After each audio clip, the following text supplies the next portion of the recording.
button.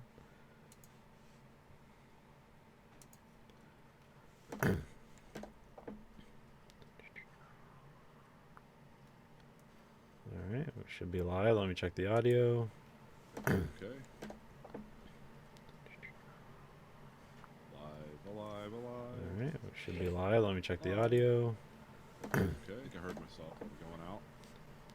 We should be going out. Alive. Yeah, we're good. Alright. Okay. From the industrial wastelands of Michigan to the fruited plains of Iowa, this is the American Reef.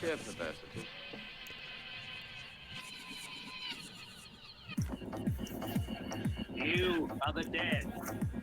Remain exactly where you are. Make no move until you are ordered. We burn them to ashes and then burn the ashes. That's our official motto. Now we can see you. Clasp your hands behind your heads. Stand out in the middle of the room. Stand back to back. Who can explain the fascination of fire? What causes it to return, whether young or old? Here comes a candle to light you to bed. Here comes a chopper to chop up your head. And welcome to the American Reef Factory Podcast. Nathan? This is Conlon. Andrew? All right. Exciting stuff this week. Big changes in America. Or no changes. The new stupidity. Yeah, here we are. I don't even know where I was going with that. What were we Where'd so you- model.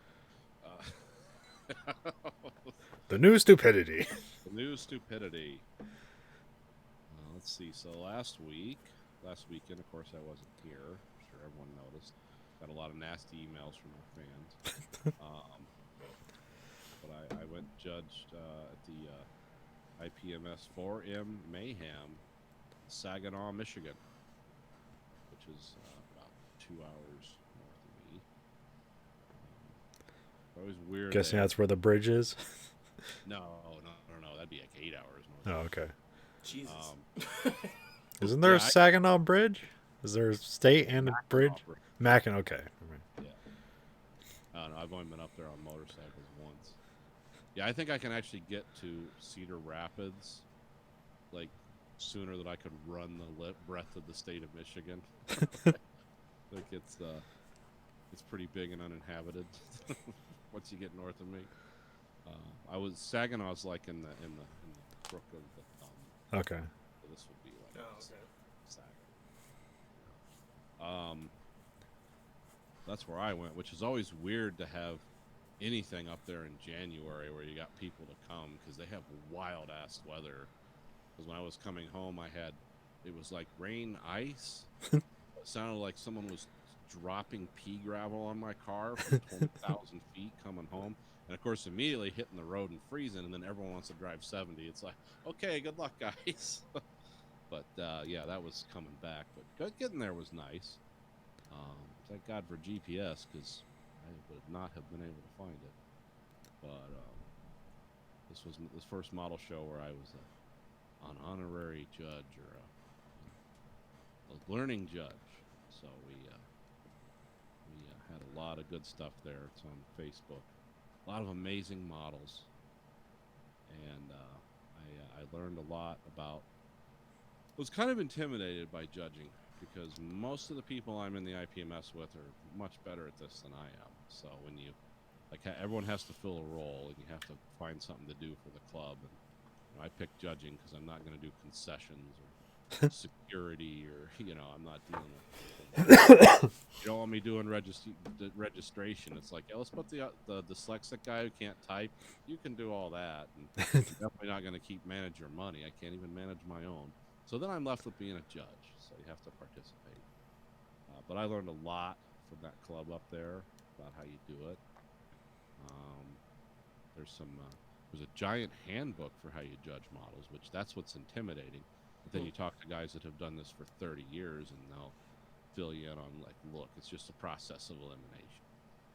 You do your first pass, you see what you like, you see what you don't, and then you just start narrowing it down to what's the best thing here. And then if it gets really crazy where there's two and you can't tell them apart, you're going to find something. It's always an error. So, but we didn't that never really came into play. It was fairly open as to what was good and what was bad. They do a kind of a different style. It's called the Chicago Rules, which is probably what we're going to do. It's like MLA and shit like that. To me, when you say Chicago rules, it just means I'll pass you 20 under the table and I win. Yeah, that's all based on corruption. No, it's what you have is like gold, silver, bronze, and in different categories, and that judges the. Is that like a grading criteria, or is there only like one gold, one silver, one bronze? No, it's a criteria. Okay. Okay, because then your higher brackets you have best of category, and then your king bracket is best of show. Okay. But you have different classifications, or different classes of models. For instance, you have aircraft, space vehicles, military vehicles and equipment, figures, dioramas, vignettes, and shadow boxes. And then you have, and then that breaks down into categories. You have aircraft by era, aircraft by size, 172nd, 148, 132nd. And then you have, like in military vehicles, I mean, there's all kinds of stuff. Non-armored, pre-1945, post-1946, World War I, World War II. There's all, and you can create sub-brackets as you go. If you get too much in one category, you can split them off into other categories. But how the gold, silver, bronze does is like some of the, I don't know how the nationals do it, and I know someone told me in Europe, like if you have, like we had 163 armored vehicles in the armor category at this show specifically. Now, if you go by just the regular rules, there's one best of show, everyone else can fuck off. Like you don't know how good you did, because it's like, well, I didn't win best of show, I didn't, you know. So if you have gold, silver, bronze for each model, then it means it gives you a good idea where you're at. And these are the categories. Like this is what will get you a bronze. If let's say an aircraft, it's like slight misalignment of the landing gear and or doors, wings slightly out of level, which is actually more common than you'd think. Misalignment of tail surfaces, or if wing and control surfaces are not orientated right for whatever, like if it's in flight or something, the flap shouldn't be completely down. if it's on the ground. Are you looking at like the yoke in the cockpit and it's like, oh, that's not coordinating to the to the ailerons? Again, if I told you, if you get two models and you can't decide, there's always something like that. Let's see, what are some other things? Orange peel to the paint finish. That's mainly for automotive and aircraft finishes. So not all of these are, you know, everything. Decal silvering. Inconsistent, how did you say that? Inconsistent decal repair. So if there's supposed to be rivets under it or a seam line that's actually incorporated into what it's actually a model of, and that's not present on the decal, because markings are just painted on. So when you're using a decal, there's things you can use to make it do that. So that'll get you bronze. Those are kind of the qualifiers for like that. When you get into silver, there should be no misalignments. Paint finish should be uniform where possible. Decals should be, you know, almost perfect. Scribing and wear should be consistent and to scale with what you're doing. Gun barrels should be drilled out. A lot of guys overlook that. Build a beautiful vehicle and you'll have this gun barrel and it's like just a solid piece of plastic. It's like, well, they don't look like that in real life. There's a few ways to get around that. Some people will spend all kinds of money on, like for aircraft and certain armor, you can just buy metal gun barrels and stuff that are pre-drilled, that are to that small of a scale. Some guys drill them out with micro drills, and I say, God bless you. Do that. Thanks, Germany. Yeah, you got dental tools and stuff if you're doing that. I've actually done it on 32nd scale 50 caliber guns. I have micro drills, and I'm like, I'm gonna try this, but it took me 3 gun barrels before I got it right, because it just kept going through the side or something, and that's like just turning it like a turnip. You know, it's something you do, and you just want to see how patient you are. So that'll get you in at a silver, and then gold is like, yeah, I mean, those are almost very few golds were given out, even at this competition. It's basically everything should be perfect, and there should be a lot of add-ons and hop-up kits, like some of the secondary stuff you can get, like tool kits, tools laying out, guys working on it or something. All that stuff has to be to scale, and it has to be appropriate. If you're going to do weathering, it has to be to scale. It doesn't mean you just put black streaks on it. It means it actually has like exhaust staining and stuff that would make sense at a 30-second scale model. Not the whole side of it's just covered with exhaust smoke. And yeah, a lot of stuff I don't consider, but I don't build gold level models either. But yeah, that's so. Would you say you're at least bronze or silver? Bronze, maybe. Some stuff I do well, and then some stuff it's like, why the fuck did I think that was good? You know, sometimes I'll look at something and be like, I really nailed the weathering on that door. However, this whole other thing here, this is a mess. Like, the paint's not right, or there's stuff like that. But the guy who took best of show here, he had this 1/16 scale T-34. Spent 4 years building that exclusively. Like, yeah. So that's Was it top tier competition. Was it like completely custom, or was it a kit and he just modified it? It was a kit. I don't know how much hop-up stuff was done on it. I know some doors and ports were open, and like shelves and things were shown. There was a lot of weathering, aging, and just a lot of like, really, you could tell like this guy had thousands of reference photos of what a Russian T-34 would look like in the winter, and just, I mean, there was dirt, grime, mud, all in the tracks and stuff. It all looked good. It wasn't too little, it wasn't too much. Some guys said it was too much. It's like, yeah, I've seen photos though that would make me believe that's about the right balance. There were actually like logs made, like, because they often strap logs onto the side for multiple purposes, defense against enemy shells, but mainly if the tanks got stuck in the mud, it'd feed logs under the track, give it something to bite into. That was done. There were even track marks on one of the logs. I mean, there's a lot of thought that went into this. But 1/16 scale is huge. That's like a model like this big. So you can. It's like a movie model. Yeah. Oh yeah, easily. And this looked like something, like you'd see at a museum. Like this is representing this thing. We don't have the actual thing, but here's a representation. I asked because I was so inspired by it. I was like, wow, that's really cool. It's not an expensive model, like $160 or something. But for a big hunk of plastic like that, that's well detailed, that's pretty good. Maybe I'll do that someday. I don't know.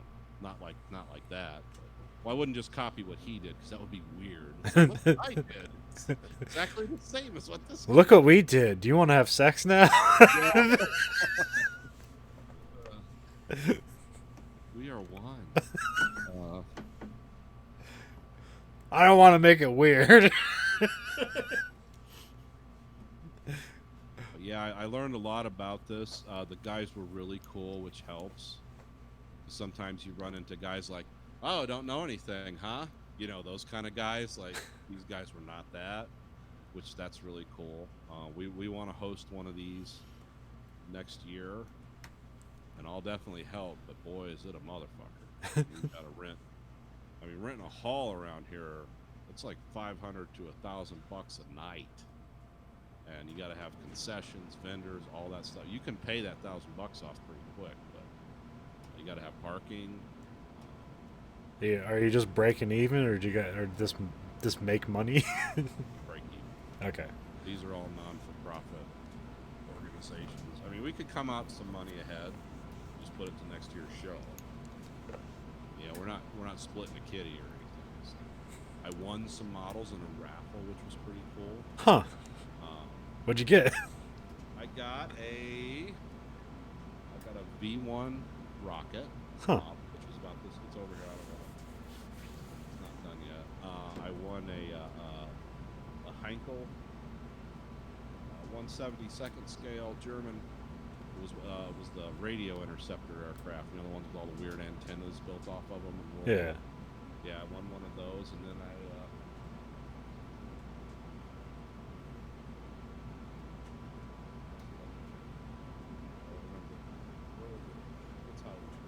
it's in my kit stash, so I don't know. It was all pretty cool. And then I bought a dragon. You ever seen that that giant, ridiculous German artillery cannon? It said Thor on the side of it. Think so? It's like a 2,000-pound mortar shell. Yeah. And it was built on a tank chassis, like a big long one. Yeah, it's like 100. And one of the guys, because there were a few guys from our club up here. Looks like something out of like Command and Conquer Red Alert. Yeah, it's ridiculous. One of the guys at the club said, I built that model 2 years ago. That's a $150 model. I said, what do they got on it? I said, $40. So I just went over right away. I'll take this. Brand new, sealed in box. So I was like, yeah, that's cool. And then I got some other, what else did I get? I got some paints that I've never So like vendors coming to the show to sell? yeah. Okay. Guys own the local hobby shop, eBay guys that just have a metric ton of stuff.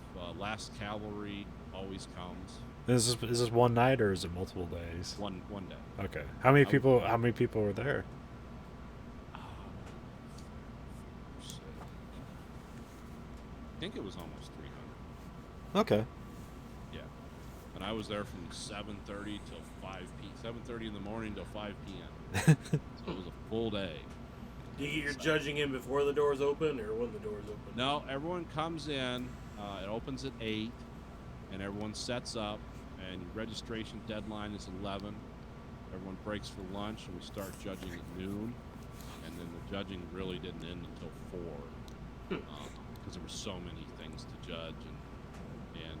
And even the head judge from the club said the last 5 years it's gotten so much harder, progressively harder to judge, because now everyone's got the internet and everyone has access to all different things, and the models are getting so good.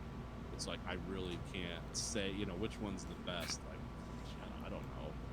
I mean, someone built like a German Kriegsmarine torpedo boat. I think it was like it was a big scale. But like kind of, the torpedoes in World War II, how they kind of had that brass, bronzy material on the front where the head was, and they had the big props in the back, and they had the staining from the highly acidic fuel that they used. And stuff. Like I had all that. It was all perfectly patinaed and weathered. It's like, how do you even judge this anymore? It looks like something in a museum. And these are hobbyists. There are guys who build museum quality models. They cost like thousands and thousands of dollars. And these guys are building stuff that's really damn close to that. I mean, and then there's all different kinds of stuff. But yeah, it's getting progressively harder to judge these shows. All these guys have said, like 5 years ago, you knew who was best to show in the first 5 minutes. Now, shit. I mean, you can find people that are doing, and there's really obscure topics that people do. Like there's some people that just do World War I French armor, like. And I do caltrops. there was a guy who did wooden boats of the Middle Ages made out of wood. Huh. And they looked amazing.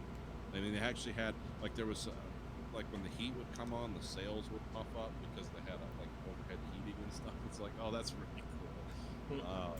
All made out of wood, 100% wood. Wood figures, everything.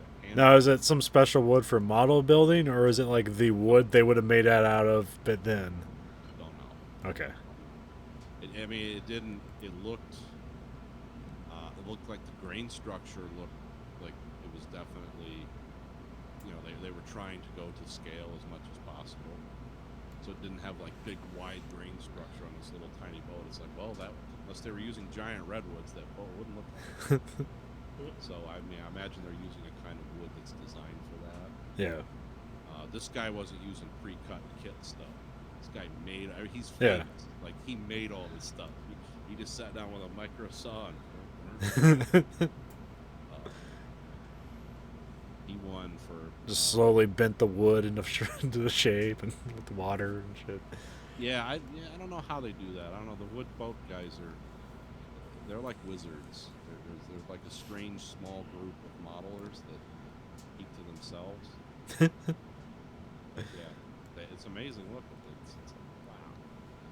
Those guys that build the big like like the Man of War type ships. Those are all made out of wood. Some of those guys got 5 years in them. They have to will them in estate sales and stuff. They're incredibly valuable, just for the amount of time that went into it. Can't imagine spending any type of years on one model. That's freaking insane. Yeah, you think it's like all one model, or do you think like they're doing like what you're doing? It's like one day all devotion to one model, and then going to another model. I the think next there's day. a lot of that. I don't think. Like, or do you think like the process is like such that it's like something that requires like a 2-day dry or something like that? There is some of that. If you're working with a lot of oils and stuff, there's definitely like 7-day dries on some of those. Also, it depends on how much time you're devoting. Are these guys 100% retired? Are they partially retired? Do they run a business on the side? It's like, yeah, someone can tell you they took 5 years to make a model, but if they work 70 hours a week, it's like, well, yeah, okay, because we got 1 day, 4 hours to work on that, you know. That's, but the guys that are older guys that are retired, yeah, I think that's kind of like, I know with me it gets to a point where I have to, if I'm not waiting on something to dry and I'm just working on something, it's like that B-24 I was doing. I've just put that on the shelf for a while. It's not done, but I just have to move away from it because I'm making mistakes, and eventually I'll just revisit it and come back and finish it. But it's, you know, some of that stuff is like, you can overthink it and you can fuck it up real easy. So I think a lot of those guys that are really spacing their time, and there are also a lot of those guys are 30, 40-year modelers, and so they know exactly where they're at and what they want to do and what they don't want to do. So yeah, sometimes with those guys, it's a combination of a lot of different things, and some of those people truly have a passion for what they. I mean, it's kind of amazing to see like 60-year-old men plus get real giddy, talk, you know, because there's like we were sitting there, Judd, looking at these this one tank, and it's like, oh, nothing more fascinating than 4 elderly men talking about whether the bogey wheel on this Sherman is legit or not. Like, there was a lot of passion about, well, you know, in 43 when they introduced that, it didn't have that rubber piece in the center, and it was just like, oh, you actually know this. And all the people that actually use that equipment now are dead or in nursing homes. So this is their children and their grandchildren just bought these, you know, $150 reference manuals just about the Sherman tank bogey wheels, and you know, that's amazing to see. But it's also a conversation where it's like, oh, 90% of people would think this was strange. But yeah, we got, you know, like the guy who helped us. He was a retired high school teacher, and he was a history teacher, and he's always, you know, he was a football coach at school, and he's always been into models and model building, you know, and you know, he's got 45 plus years of experience. And he's done a lot of different things. You know, people start to specialize as they get older, though. 'Cause there's some people like me, like, I've never built a car, not one that didn't have like a 50 caliber gun or something weird on it. Like, I don't know, I wouldn't know how to shoot a straight beautiful purple lacquer coat of paint on a car. And Well, I saw somebody did the Mad Max vehicle. What'd you think of that one? Oh, that's a cool model, but it's I always take a picture of that because there's always one at every show. That's, who makes that model? It's a Japanese company. I can't think, but I could get one, but it's like $125, and I would love to have it, but it's like I could do a lot more with $125 because it's just basically a body, a frame, and I don't want. And the problem with that era is that's the one with the bulge tanks on the back for spare gas. I want the original V8 Interceptor from the first Mad Max. Oh, okay. That's the one that, like, really, you know, it's one of my favorite lines. I try to use this line a lot, but there's not many times about where it's hardened steel shackle. You can saw through that shackle in 15 minutes. You can saw through your leg in 5. It's like one of my favorite movie lines. I don't get to use that a lot in real life. It spawned a whole franchise. Yeah, oh yeah. And it's The Saw movies. Yeah. And did you see that Chris Rock is continuing the Saw franchise called Spiral? Oh, okay. I didn't know that. But Yeah, the teaser's out. It's Samuel L. Jackson and Chris Rock are in a Saw movie, and Chris Rock wrote this. Well, it's a story by credit, but yeah, Okay, well I'm gonna have to check that's that. fucking weird. Go for it. Well, it kind of looks almost like that, kind of like Jordan Peele thing. Oh, implied horror. Well, it seems Chris Rock is a detective in it. I'm not sure what Samuel L. Jackson is. He looks to be also a detective. And I think they're like doing something with like police brutality and stuff like that. And it's like, Okay. so what if Chris Rock represents that? That'll be an interesting flip on or whatever. So, because like most of his material is like, hey, cops suck, and this is why. And now he's a cop, and we're going to explore horror movie themes with it. Yeah, because isn't Chris Rock? Isn't he in the next Fargo TV series? I don't know. I thought he was Maybe.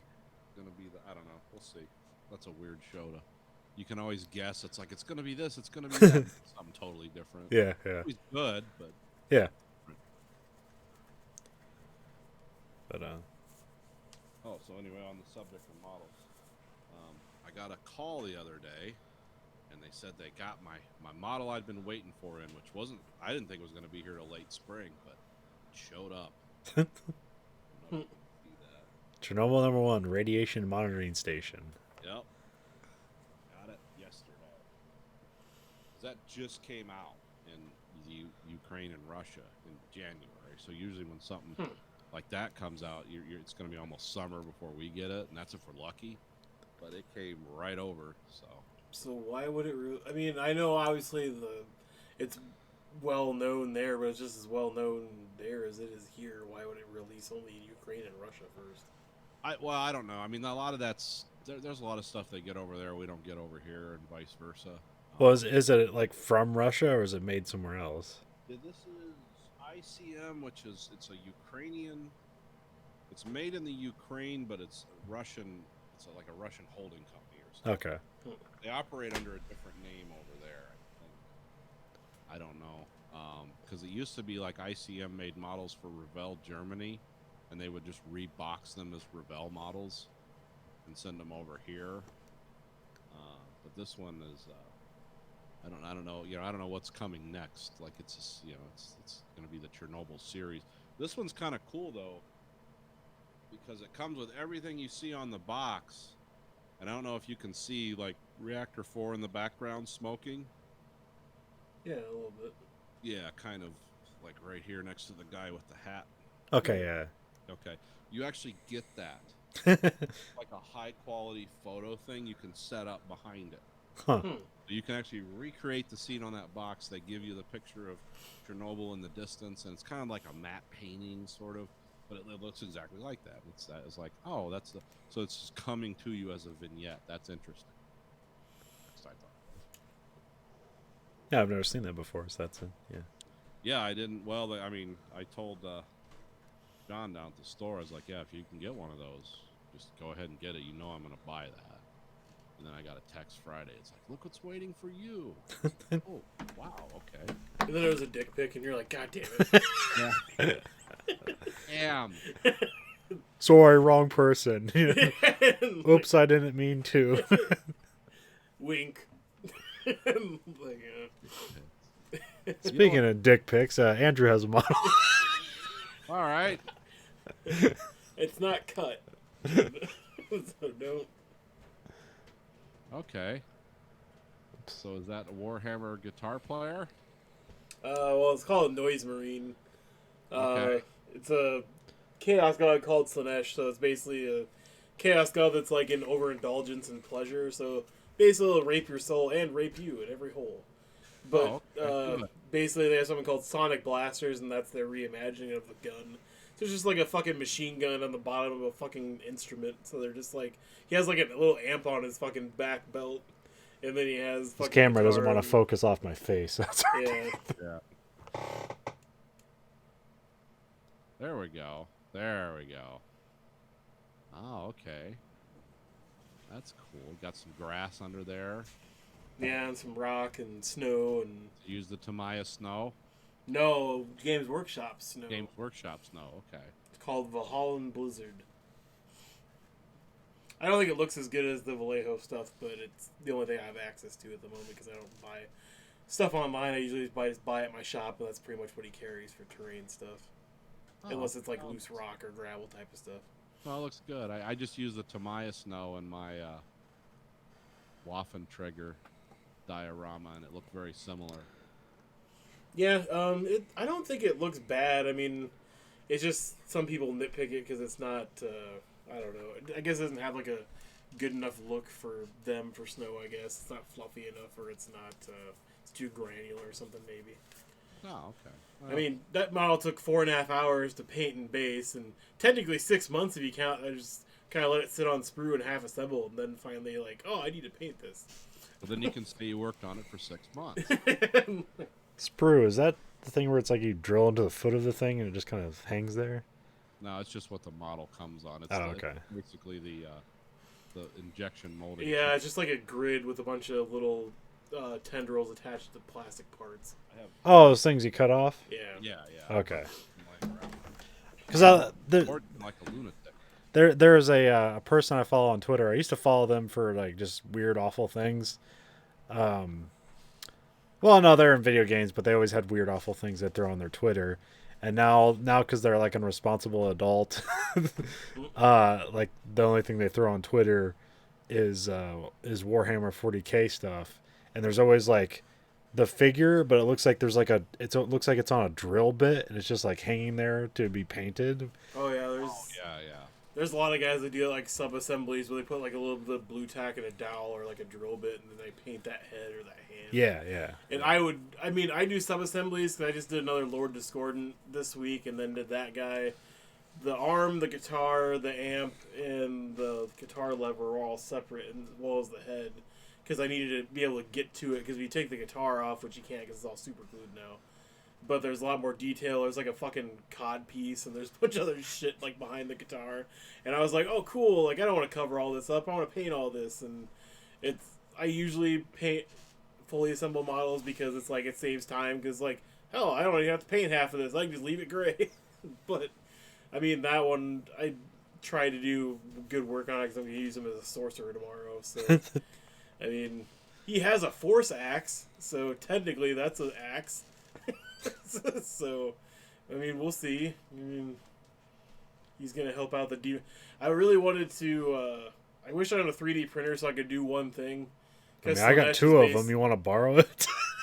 Well, like a resin printer, because it does, like, finer detail and shit, and gets, like, really... I'm not sure if mine can print resin. It can do like 8 different things, but... Okay. Well, okay, so, like, Slanesh, like, everybody jokes it's basically, like, the Demon Prince is basically, like, a giant fucking dildo or, like, a cock or whatever. So I was like, I just want to print a giant dildo with wings and then give it, like, arms with, like, fucking bloody talons on it and just call it a day. But Yeah. it's like, nah, I just can't. There's no model for that. I was don't working think there's on- a model for it. Besides, short of buying a dildo including arms and wings, dude, sticking it on a base. Every time I was working on the 3D printer at my reserve station, like I always had to turn down people's like, no, we're not making dildos with this. Why the fuck were they asking for that? I don't know, you put a Marine in front of a 3D printer, the first thing they want is a dildo. Oh, that's disheartening. I would think there'd be something else first, but yeah, okay. Well, I mean, there's a pretty famous line because like about like the Marine Corps being the big green dildo or the big green weenie, and it's always gonna fuck you. So I don't know, maybe or No, because there's a lot of people. Or, I mean, usually it's done for like that'd be funny. We're supposed to be doing serious stuff, but we make sex toys. Well, no, because there's a lot of people too that put out really good. There's this Imperial Guard line where it's all medieval steampunk French. So it's like these French like New Age tanks and like fully armored like metal plated soldiers with like fucking AK-47s, basically, but for fucking Warhammer 40K, it's all the same scale and on bases and shit. And it's like I really wish I had a 3D printer just for this. I'd have a whole fucking army of this at some point, many years later after printing and everything else and baking and all this other shit. But it's like, yeah, it'd be nice to own, but I don't know if I. Supposedly resin's really expensive to print with versus plastic filament, but I don't know. There's one guy at the shop that does 3D printing, and he just started getting into resin, and he's bitching about the price. I usually do ABS. ABS is not that expensive because I haven't even ran through like all my spools that I have, but I haven't printed that much. It's other stuff that they do. Well, because I've watched some troubleshooting videos on some of the resin 3D printers, and it seems like they fail a lot more printing than your printer does, basically. Yeah, like ABS is like usually but we got like HIPS. I'm not sure what that is. You got PLA, which that's like what they make Lego with, I think. Oh, okay. Invent. That's the stuff that's like it's pliable. It's like a rubber ball. It's like so you can. It's squishy. Ninja Flex. Yeah, I'm not. The only resin I've used is like sometimes to get certain hop-up parts for models, but Yeah, they just use that because you don't need a full like 50-ton press and dies and stuff. You can just print a lot of stuff on silicone molds and get high detail. yeah. It seems like resin, especially for manufacturing purposes, is a lot easier to turn out. I know GW's reputation with it is it's called fail cast because usually the flash is so fucking bad and it's so fragile and brittle that it's basically a pain in the fucking ass to work with. Yeah, the only thing I know about working with resin is like I use a lot of Dremel tools with it, but you have to wear like you gotta get one of these. It's really toxic dust that comes off. Actually, I was looking for one of those at Menards the other day because I was gonna do a home project. And I could not find one. Like they're sold out of all of them. So I'm like, what the Chinese are getting Yeah. them all. Well, this is like 3 weeks ago before all that shit broke Oh yeah, out. because they knew it was coming. So Yeah, apparently. I guess the lead doctor just died the other day that like discovered the virus or whatever. So that's No, nice. it's the doctor that tried to. He Warn was a people. Chinese doctor. He's very young, and he tried to make a public health. He was like declaring to the government like, I haven't seen anything with this kind of pathology before, and they were like, be quiet. oh, okay, so he died. Yeah. He died of coronavirus because he got it treating the patient, but he was one of the first people that was kind of shooting up the alarm, like, hey, this is something new. This looks like SARS, but worse. And then he got sick, of course, working with all the patients, and he just died. I mean, that's what they say. Who knows what he died of? It's, Oh, maybe he died of the virus, but he didn't give me a treatment or whatever. I mean, shit. Who knows? well, I mean, they're just so secret. I mean, the virus and a shotgun blast, that'll do it. Well, because they said most people that die from it or catch it are in the older age group than he is, and kids rarely catch it, so that's kind of weird. But at the same time, there's just a video posted the other day about like 2 people in pink hazmat suits escorting 2 people off the side of a road into a metal box on the back of a truck. And then the woman screaming the entire time, but then she stops screaming as soon as they close the door on the metal box. Yeah, because the exhaust is routed back into the metal box. Probably. But it's just like, well, that's not fucking weird or creepy at all. Like, that seems totally sleepy normal. time tea. This virus has the strangest pathology ever. As it grows inside the body, it creates something that looks like a bullet wound to the forehead. I don't understand how this is working. Well, that and like all the the numerous like small reports out of China where it's like, yeah, like mysteriously bodies just show up without paperwork to be cremated like all the time. It's like, or just bodies being disposed of in giant boxes together. It's like, okay, that's You can go deep into like rabbit hole conspiracies about, because you know how they built that hospital in like 6 days yeah. in Wuhan.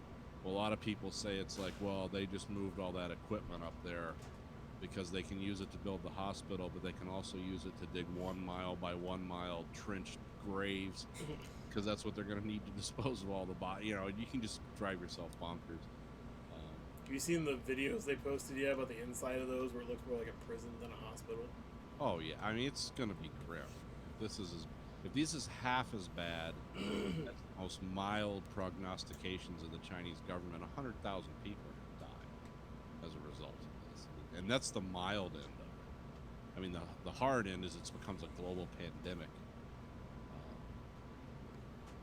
Well, I mean, technically it is, but that just like. Supposedly, it won't reach that level in the U.S. just because. Well, a pandemic just means like here's a disease from one country and now it's in another country. That's a pandemic. Yeah.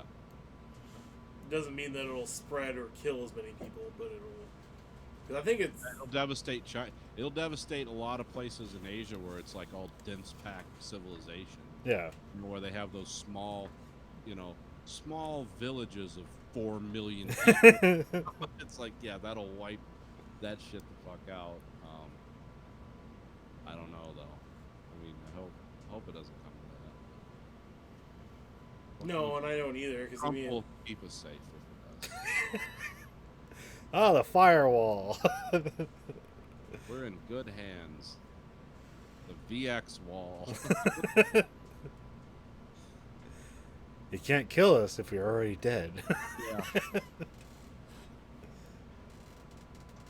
Yeah, that kind of weird logic. Well, we'll know it's getting bad if they have a nuclear weapons accident in one of those big cities. It's like, it's like, oh no, it accidentally went off in the middle of the city.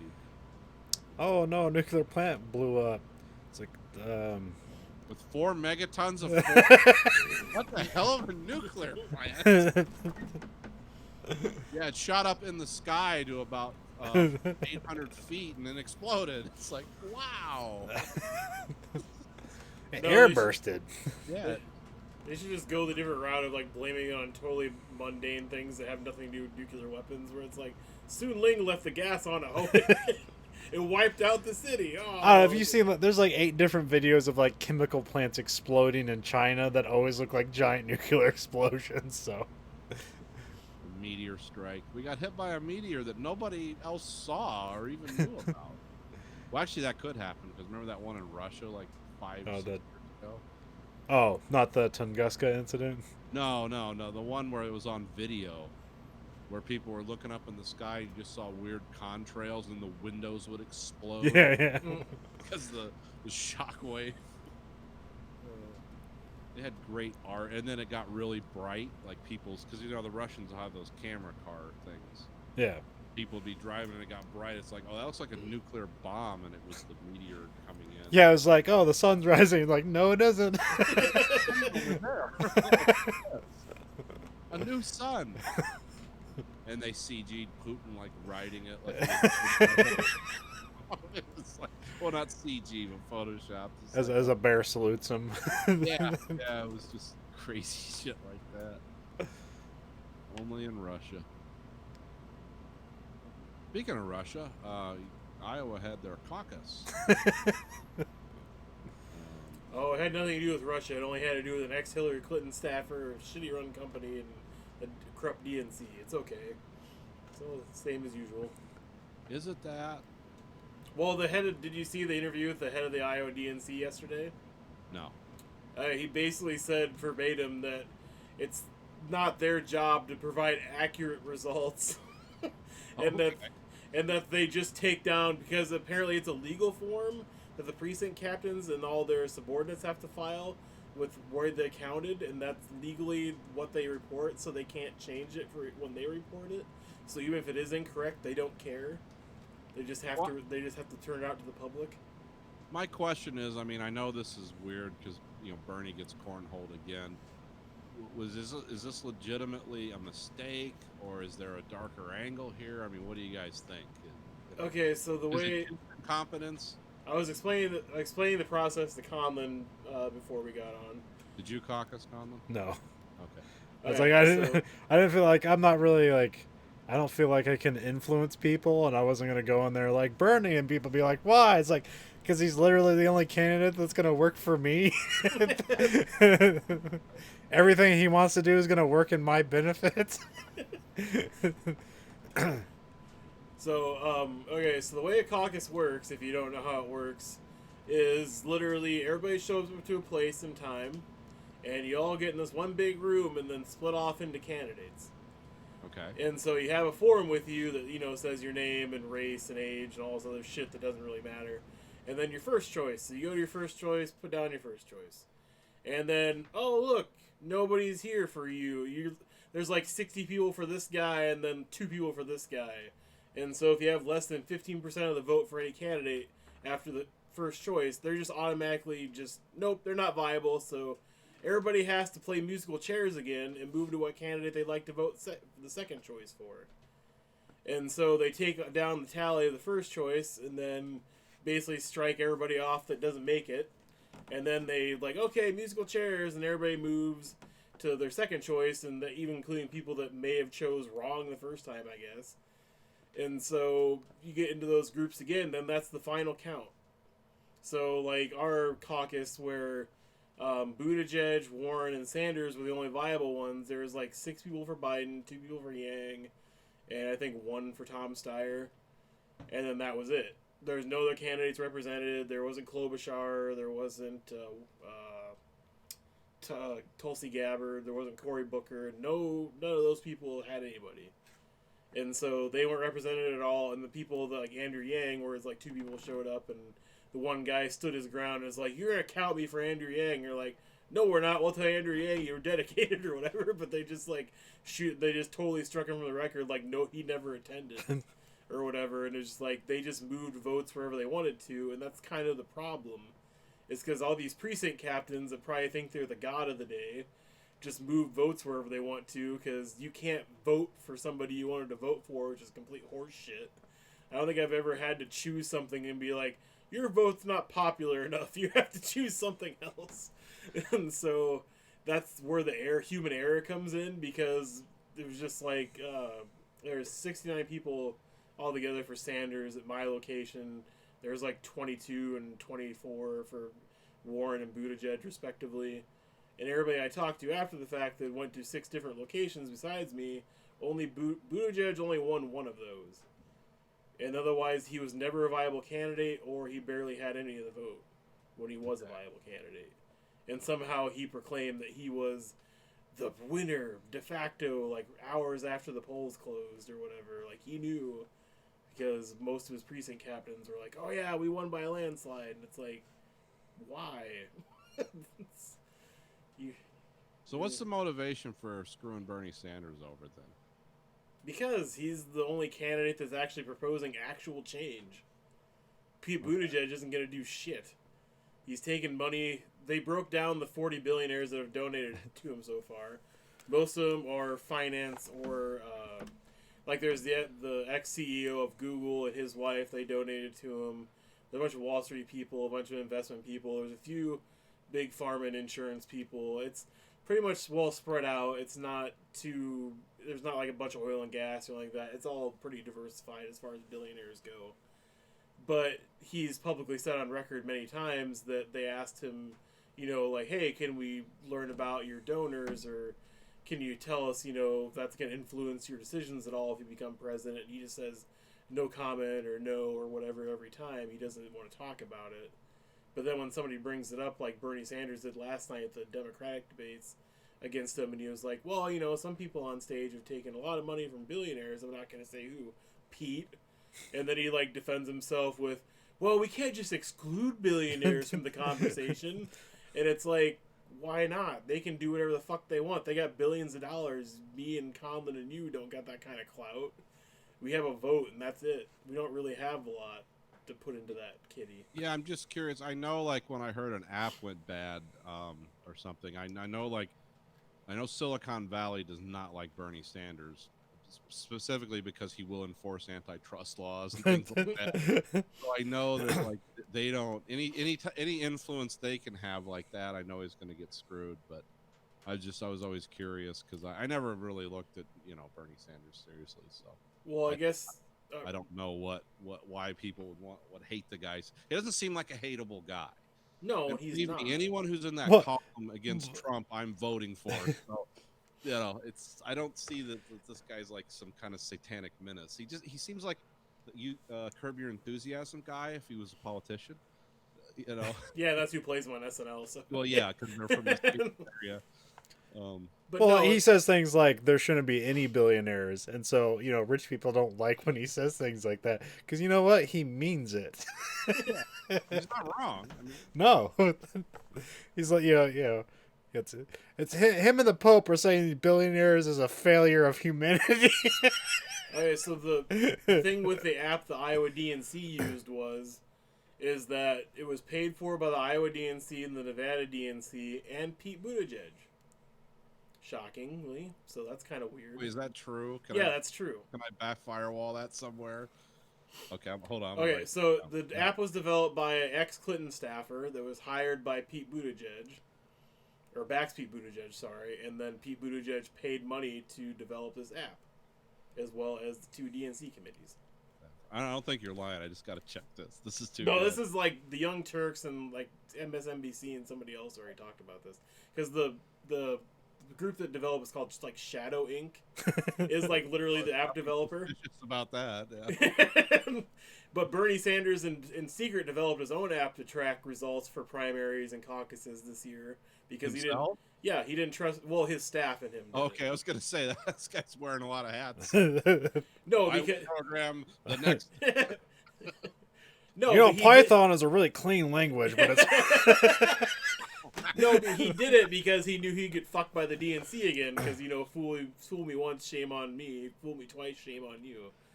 Okay. So you can't shame the shamer. So, yeah, it was good that he did that. But also, Bernie Sanders also did a lot of things because he actually has a really good diversity as far as like people voting for him. Like everybody seems to vote for him, not just white people or not just blacks or Latinos. Everybody seems to like him as far as the voting public goes. Because he actually sent people that spoke multiple languages out into Iowa, from Spanish to Portuguese to all these other groups that live here. I want the Portuguese guy to come to my door just speak to me in that language. But I think it sounds cool. So I mean, he's actually trying to get more people to vote for him, more diverse people to vote for him, because he realizes that unlike Pete Buttigieg, who has the white old woman vote. Because that's who he pulls really good with, people that are old and don't like Joe Biden but can't vote for Bernie Sanders, which is kind of weird. It's like, what are you going to lose if you vote for Bernie Sanders? He's the only candidate that wants to expand. Are we all Medicare glad and that Biden has completely irrelevant? Well, not completely, but has become irrelevant. Oh yeah, because I mean, Well, no, because he can. I don't know. See, around here, because this state went for Trump the last time. There's 2 camps around here because you actually have, like in my union, you have the hardcore old school socialists. There's people like that. They all love Bernie Sanders. You got the crazy Trump people that somehow think Trump is for the working man. I'm still like what? Okay. I don't. I like the way he lies to me. Yeah. Okay. I get it. I like to shoot guns too, but I'm not going to sell my soul for it. Okay. That's so you got those guys. And then you got like, I don't know, the guys sort of my age are all Biden guys. Because they're all like, well, Biden did. And everyone has their own set of stats. And I mean, not the Trump people, they're just crazy. But I mean they don't believe in numbers. Yeah, no, I'm talking about the Bernie versus Biden kind of union guys. They all have their own stats about things. And they all have their own stuff that both sides have done wrong. But even if even if you both, if you hate them both, they're still better than what we got. I mean, they want to argue intensively. It's like, look, I hope we get someone viable. Well, well, last time we went through what's the most electable candidate, and that didn't work at all. And yeah, we really made ourselves look like fucking asses. It's like Hillary Clinton all the way. Of course, I have a terrible. Well, I mean, Andrew was for Sanders back then, so we have to give him credit. Yeah, I mean, Andrew and I mocked him incessantly, but I don't think Hillary Clinton's ever electable. She is not a likable person. Well, I thought it's like more. Well, it's more like it's way Donald Trump was a popularity contest. It was like she was the Democrats' popularity contest. And then, but then also the Democrats won. It's like, hey, a woman will be president. This will be revolutionary. Sorry. Speaking of popularity contests, did anybody see Michael Bloomberg shaking a dog's mouth? Did anybody see that clip? No, it doesn't surprise me. No, he literally he approaches a dog with his owner, and then like doesn't know what to do, and the dog like opens its mouth, and then he like grabs the top of the dog's mouth, puts his hand inside the mouth, and shakes the dog's head up and down. Yeah, he's pretty in touch with people. It's like, wow, He's a I don't fucking think alien. It was worth $43 billion. Wrap your head around that. I mean, And there's actually people. What does he do? Is he just head of Bloomberg News Media. or whatever that shit is? It's a media conglomerate and a lot of investment stuff. Okay. I don't know Because if like that- whenever you see like Bloomberg produce things, like it looks like lesser than PBS production values. It's like, how is this generating revenue? he's doing a lot. There's stuff around here, and there's weirdos around here. There's like two crazies I know. Yeah, I'm thinking I might go Bloomberg in this primary. I was like, why? That guy's never going to get elected. It's like he's not even running to be elected. He's running so he can have control in the party, because he's going to write checks to whoever is a viable candidate, and he's going to want to control that person. I mean, I don't know. What do you think if Bloomberg starts writing checks to the Sanders campaign? Is he going to accept those? no, or- Sanders No. has turned down every billionaire that's trying to donate to him so far. Okay. Because yeah, he has the amount of donations that Bernie gets, like just in volume, and it's like small amounts in large Is he volume. doing the Obama trick? It's a bunch of $1 donations add up to $1 million. No, this year I think it's an average. He said it was like somehow like 60 million donations and 15 million people, but the average was like $16 or $18, something like that, somewhere around there. So it's the biggest amount ever financed by, you know, a bunch of people in somebody's presidential campaign, even more than last time. He's turned down everybody. I mean, the DNC already had an email leak this week that was about the leadership trying to rewrite the rules for voting now at the Democratic National Convention. Because Yeah. before they let all the delegates vote in the first round, and then the super PAC, or, you know, all the super delegates would come in the second round and break ties and whatever, put their thumb on the scale.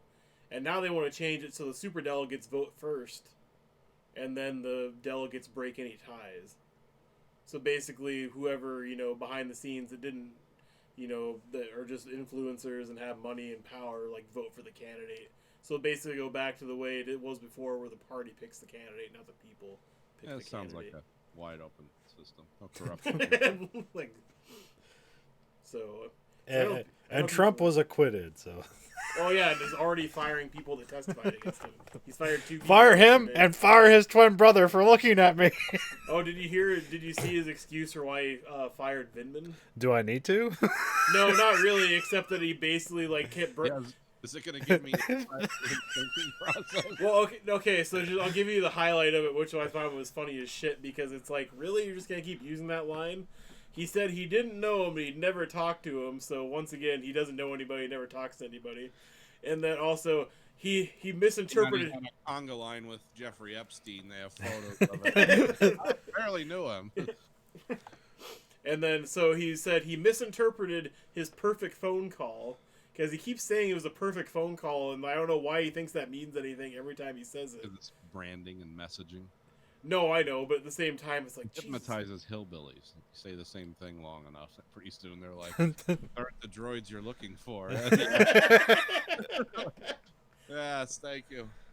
These And aren't the he's- droids we're looking for. And he said that Colonel Vindman could not follow the chain of command, and his head officer hated him so much that he thought he was the worthless piece of shit and He's fired him. he's a lieutenant colonel. There's 3 people he responds to.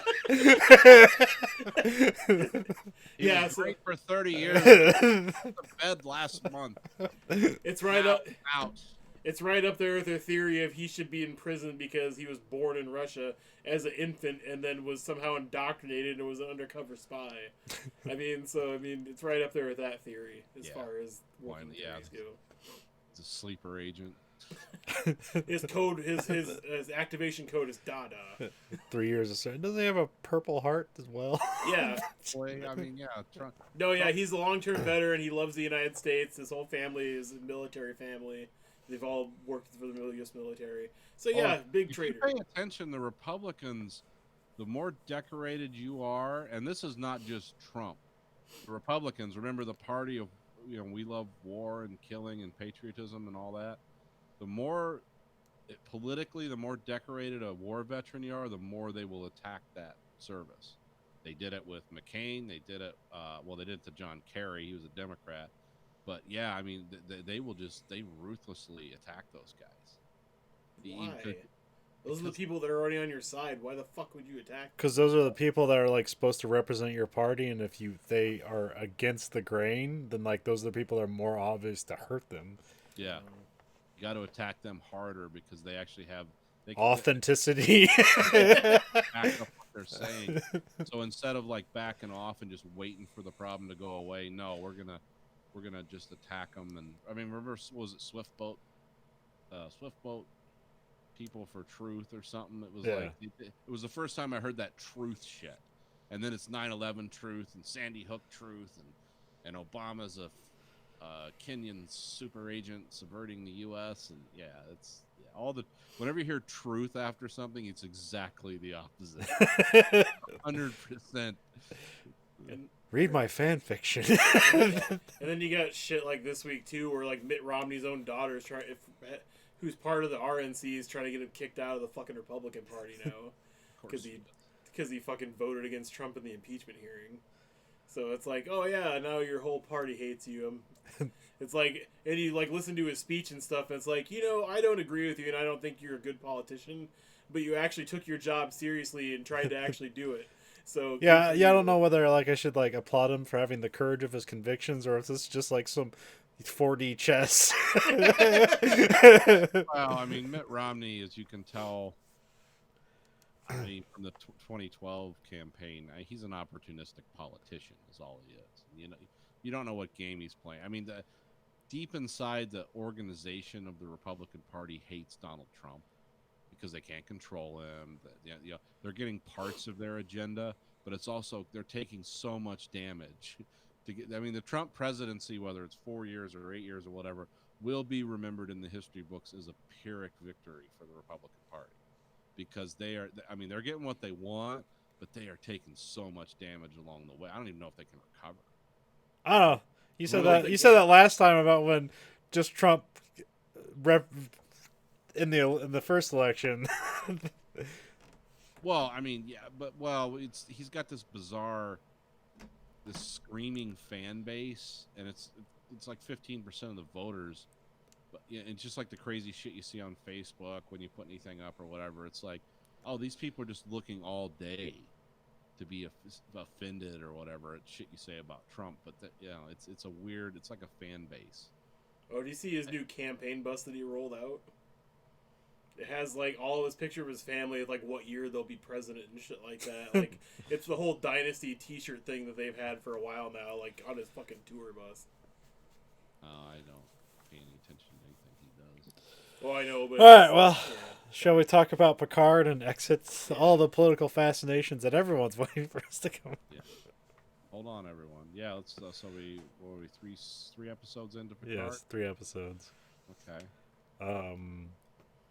So I know, I liked the first episode, and like I saw like the misgivings, but it's and you said like it'll take a downturn in episode 4, yeah, but it seemed to immediately take a downturn in episode 2. Yeah, we're at the end of the grace period next week.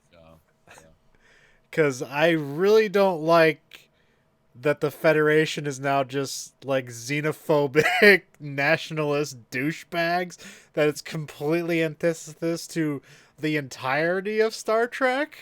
Yeah. Like it's basically we just landed in the mirror universe.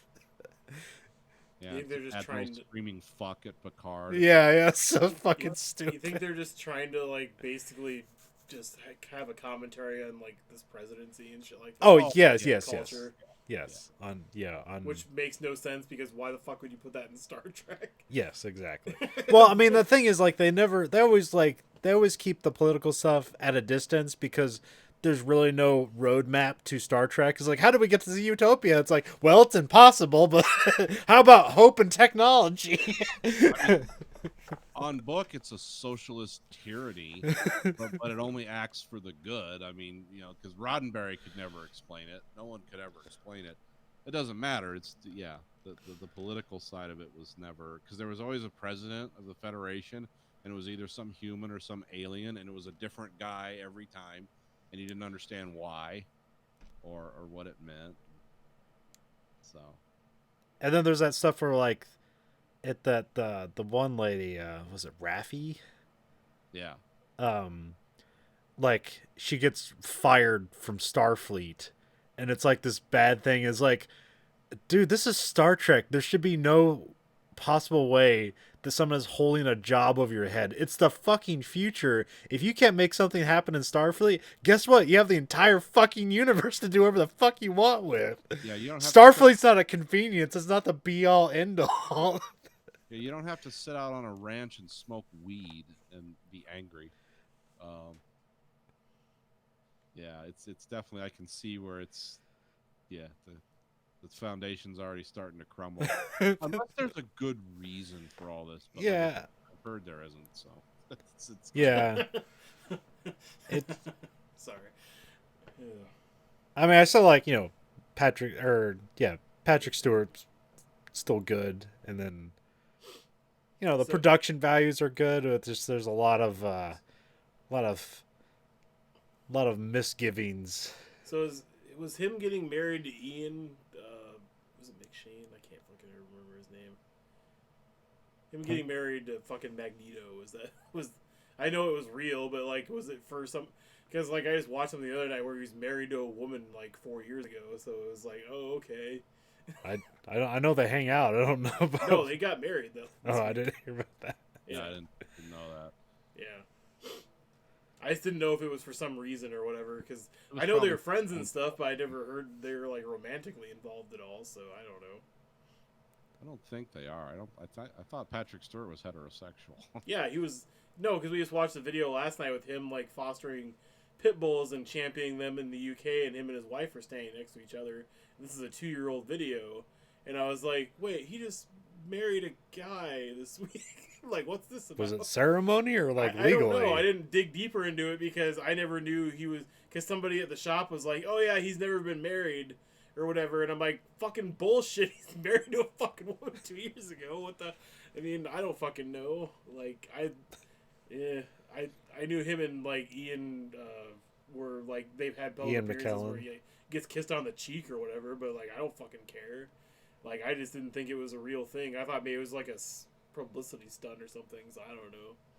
Or maybe. was. Maybe a way for somebody to get insurance or keep their SAG card. I don't know. He's been married like 3 times, all to women. He has like 6 kids. Yeah, it doesn't say anything about him being married. That must have been some political thing they were doing. Oh, okay. I was gonna say it's like what the like Well, nobody. I know they're friends, and like if you see, they'll always pop up on Twitter as like, here's them doing something weird. Yeah, I mean, I just figured it was maybe like a low key thing, and they were just like actually in a relationship, but they weren't like announcing it, and then they got married. No, so. Ian McKellen was the guy who performed the wedding ceremony to his last wife. So when he got married, when Patrick Stewart married, whatever, what's her name? Sonny Ozell. He was like the guy who did the marriage. But there's nothing like news headline from like this last week about them getting married. No, So I wonder what the fuck that was about. Then Did you see it on Facebook? No, just Okay. somebody was talking about it at the shop, and it was like he saw that he got married. I'm like, what are you talking about? Oh, so some guy just said something out loud. Yeah, and then like expanded on it and like had supposed facts to back it up, and I was like, okay, I'll take your word for it. Like it seemed to make sense. I never looked at it, so I just figured it was a Oh, news yeah. piece from this week. It doesn't have any bearing on the show. So. No, because we were talking about Picard. So sorry. What do you mean a fake gay marriage doesn't have any bearing on the show? oh, it will. Trust me. Stay tuned.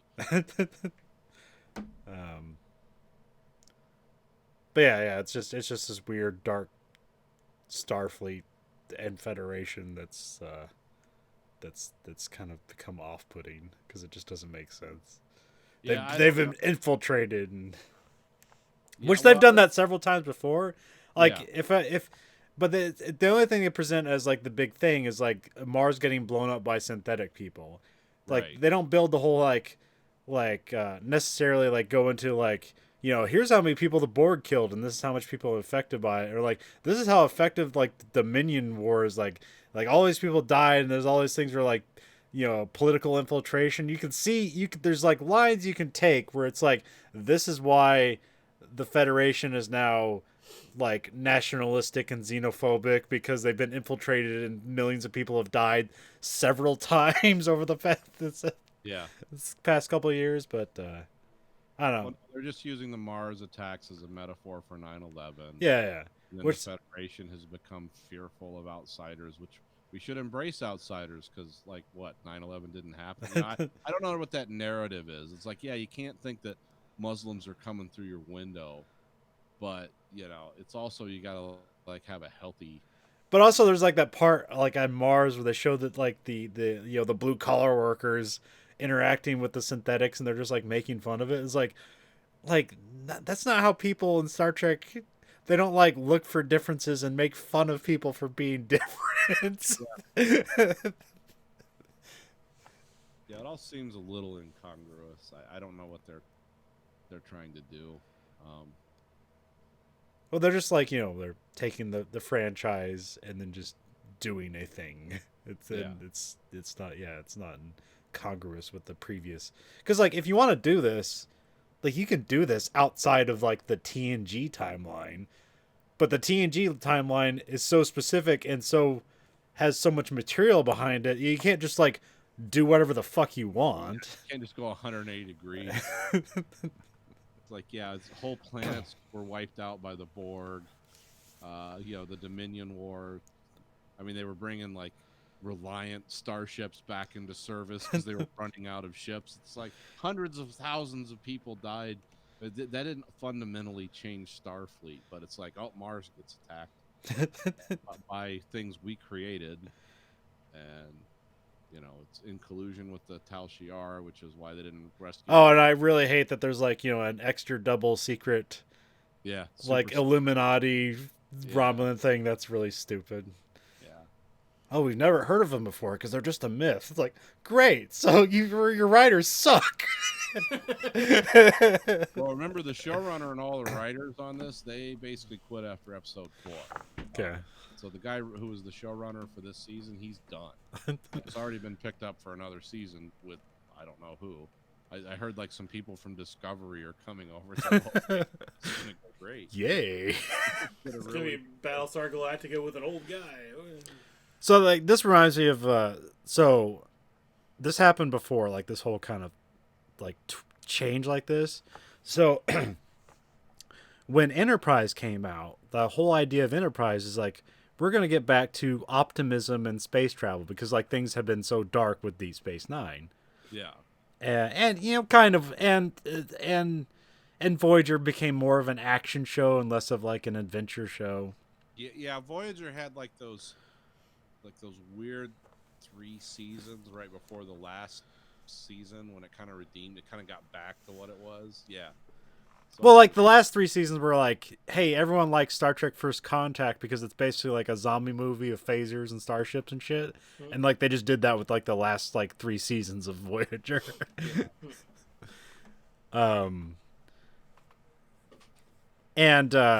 So Enterprise was supposed to be like, it's gonna be the start of Starfleet, and then like it's gonna be plucky adventures, and like it's gonna be kind of a throwback to the original series. yeah. And then what happened is Battlestar Galactica came out, the reboot. Yeah. And all of a sudden they had to make it dark and gritty again. And they basically had a quick, like the season started and they basically had a 9/11 where, well, actually it's at the end of like the second season, a ship shows up and just makes a giant line across Florida. And then everybody in that line, which is like, it's like 10 miles wide, it kills everybody, including somebody who's a family member of somebody on the crew. Yeah. And then the whole third season it's not 26 episodes, it's like 18 episodes. It's a whole complete story. Every story is one long story. It's not isolated episodes. And it's all this dark universe, people dying. They had like the Mako guys are basically special forces that came on the starship. Some of it was, I thought it was a pretty good season because like, the one long, I thought it was pretty good, but it also like was completely divergent because they had to change things because they were losing viewers, and everybody loved Battlestar Galactica. It's like, well, we got to be Battlestar Galactica. It's like, well, you can't. You're Star Trek. I think the plot line for that episode where the giant alien ship shows up and like decimates Florida, and the one guy has, or woman or whatever, has somebody dead from their family from Florida. The whole crew should just be like alienating the guy that was like, "You're from fucking Florida." Just like alienating him the whole fucking time. Remember the hanging chads? Fuck you, Florida guy. 200 years ago.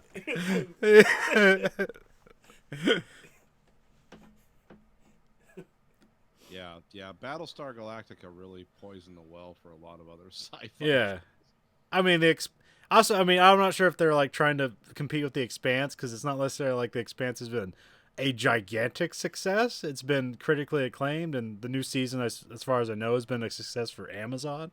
Yeah. But it's not like everybody's I don't feel like everyone's chasing down the Expanse. Like, let's No. do that. But Well, even then, especially this season, I know is supposedly. I mean, I know it probably still has action set pieces and stuff, but it's a lot more grounded. It's more small scale. It's Yeah. not like huge, like it's everything more of a all at Western. once. There's not like Yeah. big giant starship battles or anything like that I can remember. Yeah, I mean, the problem with a lot of stuff, and even the problem with Discovery, is you have a lot of these popular franchises, but everything has to be a political polemic now because of, I mean... Well, and they used to do that in the old Star Trek, but it wasn't like it didn't involve Star Trek. It involved like a different culture. Yeah. and How crazy these people are. even Were they wearing Nazi uniforms and stuff? Original series, like 5 episodes of... yeah, they were being coy about it. It's like, you know exactly what they're trying to Yeah. get across.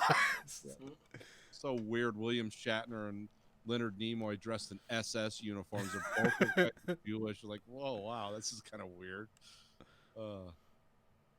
But yeah, that's everything's been a political polemic. Even that's the thing with Discovery.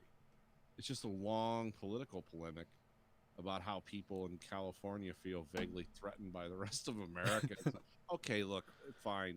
We And also they made that more of an action series, kind of like they wanted to be like the movies. Yeah, I mean they failed. The new movies. Yeah, they failed. Which there's only like one good one. The first one. It's like, oh, this is cool. Let's see where this goes. I'm like, See oh, if the never fourth mind. one that's now finally getting made is any better. We'll they see. wanted I mean, to- the third one's okay. It's just like I think it doesn't end well. Well, third one was just a long TV show. Yeah, yeah. It's like this is like the best of Star Trek. I give the third one credit because it's written by fucking what's his name, the Edgar, not Edgar Wright. What's his fucking guy he always works with? Simon Pegg. Yeah. Yeah. And it doesn't say who the fourth one's written by so far, but it definitely has Chris Hemsworth and Chris Pine in it. I'm not sure if the Quentin Tarantino story is still a go or not. That seems to be in limbo. Yeah, I mean, the director was obviously still in limbo too, so I have no idea how long it's gonna take to get off the ground now that they finally greenlit it again. But Nathan last week said like now the rights to the whole thing is in weird turmoil because somebody might be buying it. Yeah. Really? Well, yeah, because if Don't tell me, is it Disney? No, it's not. It's because it's yeah, like that's it's like right, I Paramount forgot about owns that, like the yeah. movies, and then like what Viacom owns the TV rights or something like that. CBS owns TV. I forgot you were talking about that last time too, so sorry. I can't remember what company it was now though. God damn it. What? Well, the people that Time Warner Comcast. Oh, okay. They're looking at buying the whole. They just want to buy the rights to all Star Trek. And so that would be merged now under one flag, so the TV shows and the movies could be the same. Instead of being subtly different and having to tell it in all different timelines. And I mean, I don't know. I don't even know if that shit's even real. This is stuff I see on the internet. It could be bullshit. Yeah. They could just be making it up. Recently I subscribed to the DC Universe streaming app. Okay, what do you think of that? It's pretty well done for what I was expecting because I kind of expected it to completely suck, but it's like it totally works fine. Oh, okay. There's not a whole lot of shows to it, so there's like 4 shows. Isn't it like Teen Titans, Swamp Thing? Yeah, the Swamp Thing only has one season and only will have one season. I haven't watched that one yet. I haven't started that one. I was gonna buy the DVDs next week. Titans is supposedly horrible. it's not horrible, but you watch the trailer and it's like, God, this is fucking awful. It's like on the level of like a CW show, No. just like more gritty because they can say fuck. Okay, because you watch the trailer for Titans and like there's a part where like Robin like looks kind of like vaguely towards the camera and goes, "Fuck Batman." It's like, what is this shit? I mean, Doom Patrol is by far my favorite show. Yeah, so far. Doom Patrol is great, which is weird because like one of the Titans episodes is called Doom Patrol, and they actually have the Doom Patrol in the episode. What? Yeah, I need to but see Timothy Dalton isn't the chief. It's some like weird French Canadian dude. Okay. Yeah, it's weird. I mean, not that. I mean, that would still work as an episode in Doom Patrol because I mean, it's kind of all built on weird fucking shit happening. Yeah, Especially with fucking. but they didn't have was it Crazy Jane? Is that her name? Yeah. They didn't have her there. They had Beast Boy as part of the Doom Patrol, but he leaves at the end of the episode. But Because what's the Force show then? Because I don't know what the Force show is. right now they have Harley Quinn, an animated TV show. Oh, okay. It's pretty good. I like it because it's animated like the kind of like they have a new kind of house style that's kind of vaguely reminiscent of the original Batman the animated series. It's not as dark, but it kind of has like those lines and everything. And this show is just like extremely vulgar and violent, unnecessarily, but like very funny. Not necessarily like in spite of it though. Wow. The first episode it just seems like, well, this is a bit like crude, and then like as it gets in, there's like they build relationships, and there's like a lot of just unexpected wackiness. Like you have Chris Maloney plays an unhinged Commissioner Gordon. Diedrich Bader is Batman.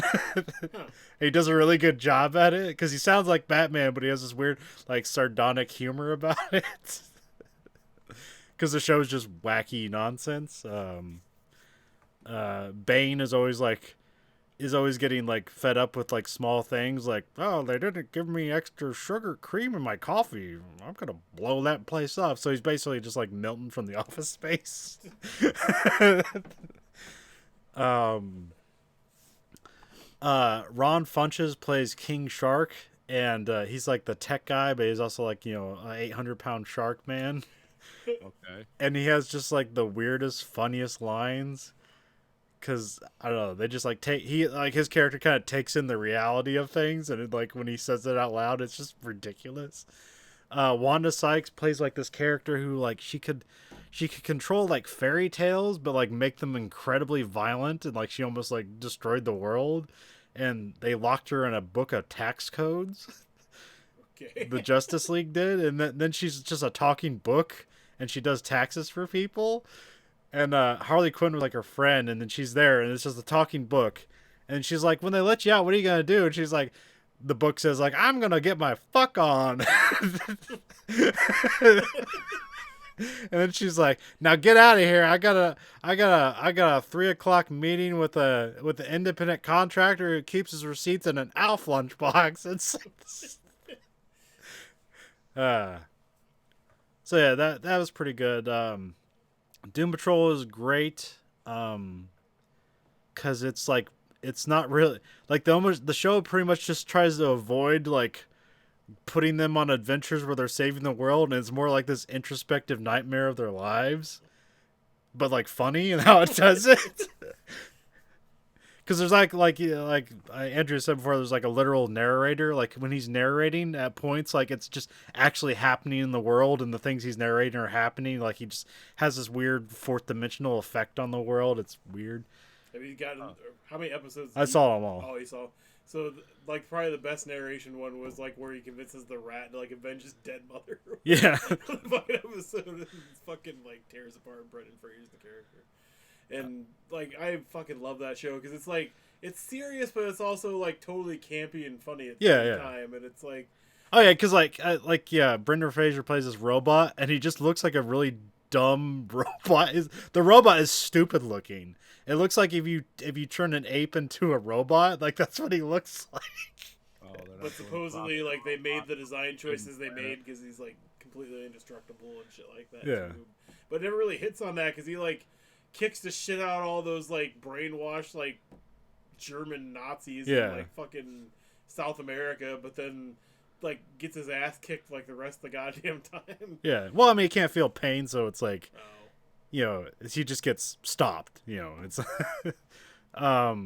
but what's like really interesting about it is that it's like they don't really explain it, but essentially like all these people that there's a doctor named the Chief, is played by Timothy Dalton, who's like in very few episodes, but he's like really good as the Chief because as you explore along, like he's maybe not like you find out he's maybe not just doing this for everybody's like out of the good of his heart.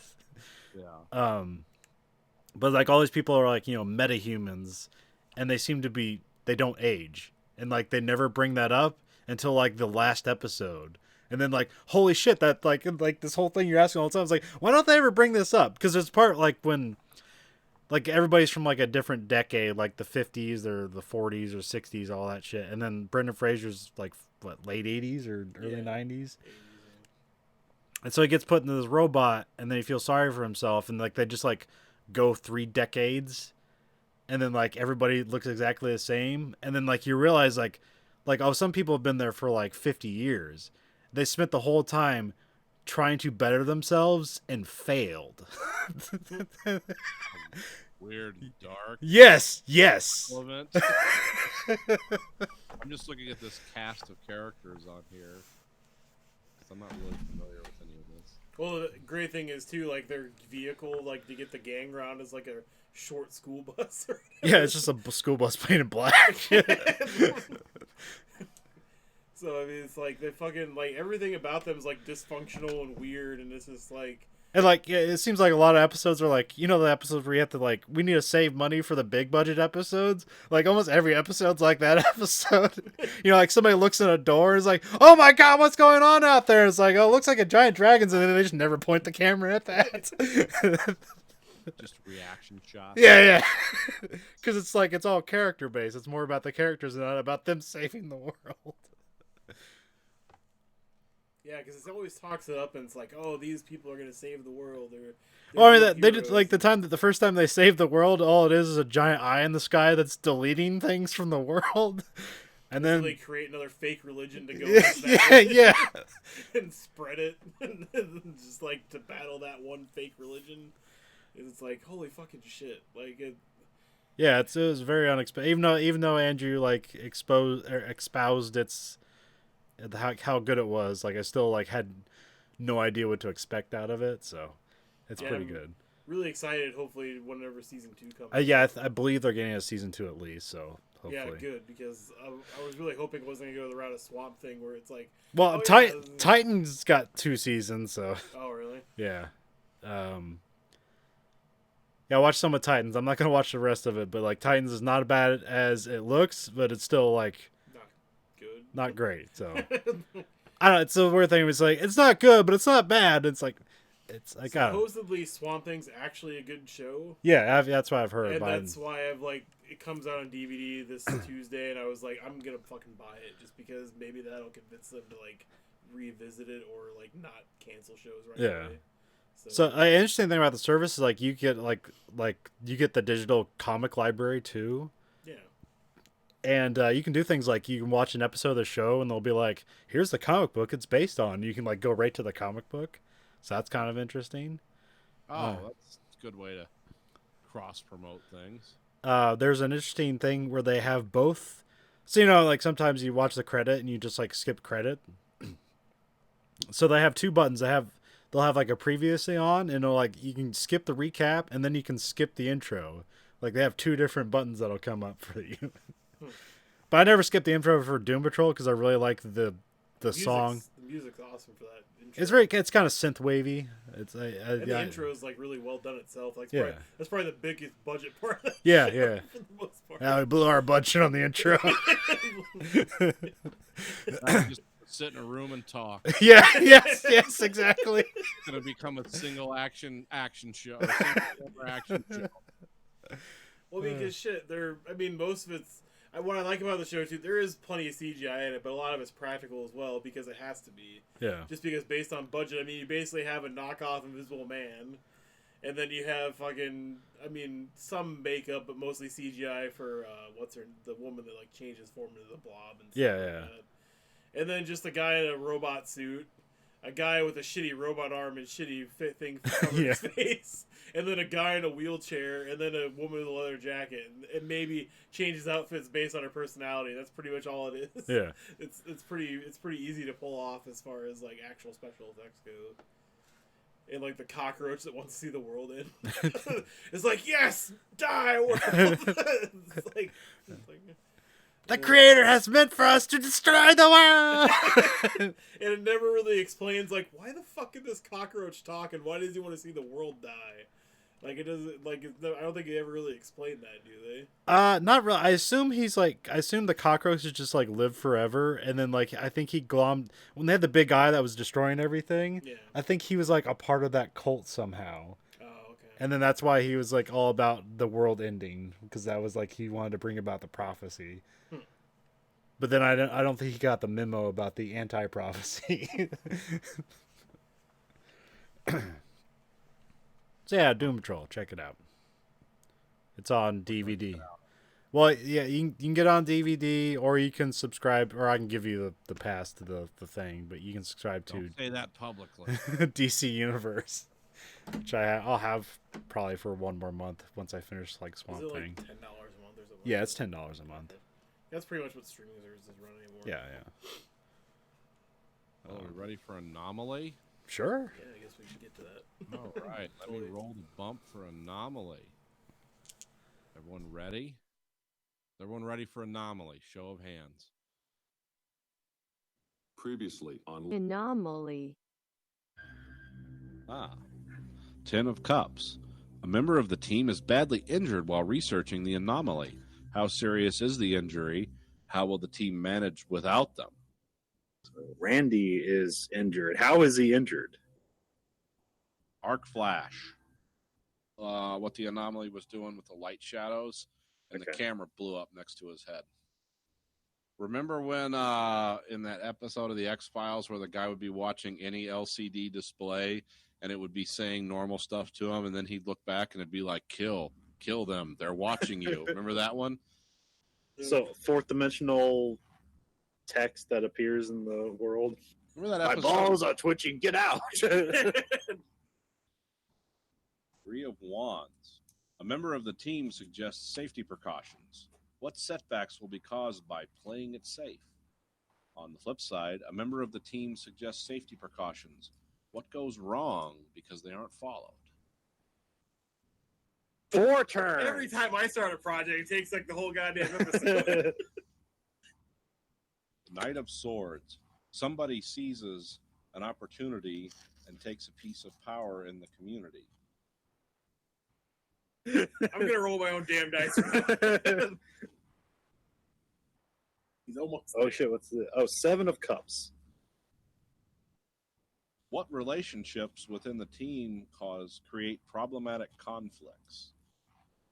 Are any members of the team in romantic relationships? Or maybe she could have some affection for Randy, the injured camera guy. Yeah, and like she's at his bedside while he's in a coma. I know she's going through worse depression with more drug. They're in a relationship, all right. She's waiting for the painkillers to come in. So at the end of this, that's when he has the surprise. He wakes up like, oh god, I'm in so much pain. Yeah. You bitch. Yeah, he wakes up and she's in the chair next to the hospital bed, but instead the IV's running into her arm. And her eyes are rolled back into her head. Oh no, now we've been demonetized.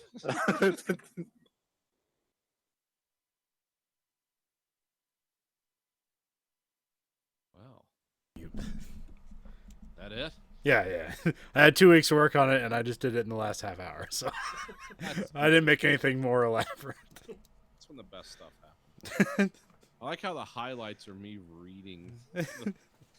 Yeah, I didn't put the things in between to really explain what's going on. It's like to have like I like to have the interstitials being like the description of what the card does because I just think it sounds good. Yeah. It sounds almost like a poem, like the 8 of Cups, and then like a team member, whatever. So you start the timer. I'm not started the timer yet. So let's see here. I think last time we have is it Tom? What's that guy's name? The guy that lost the arm. Hal Simpson. Oh, Like he's just getting out of the hospital. He escaped the Just hospital. buttoned the last button on his shirt. Get the fuck out of there. He took 4 turns to get to the fucking hospital. 4-turn Hal. Lefty.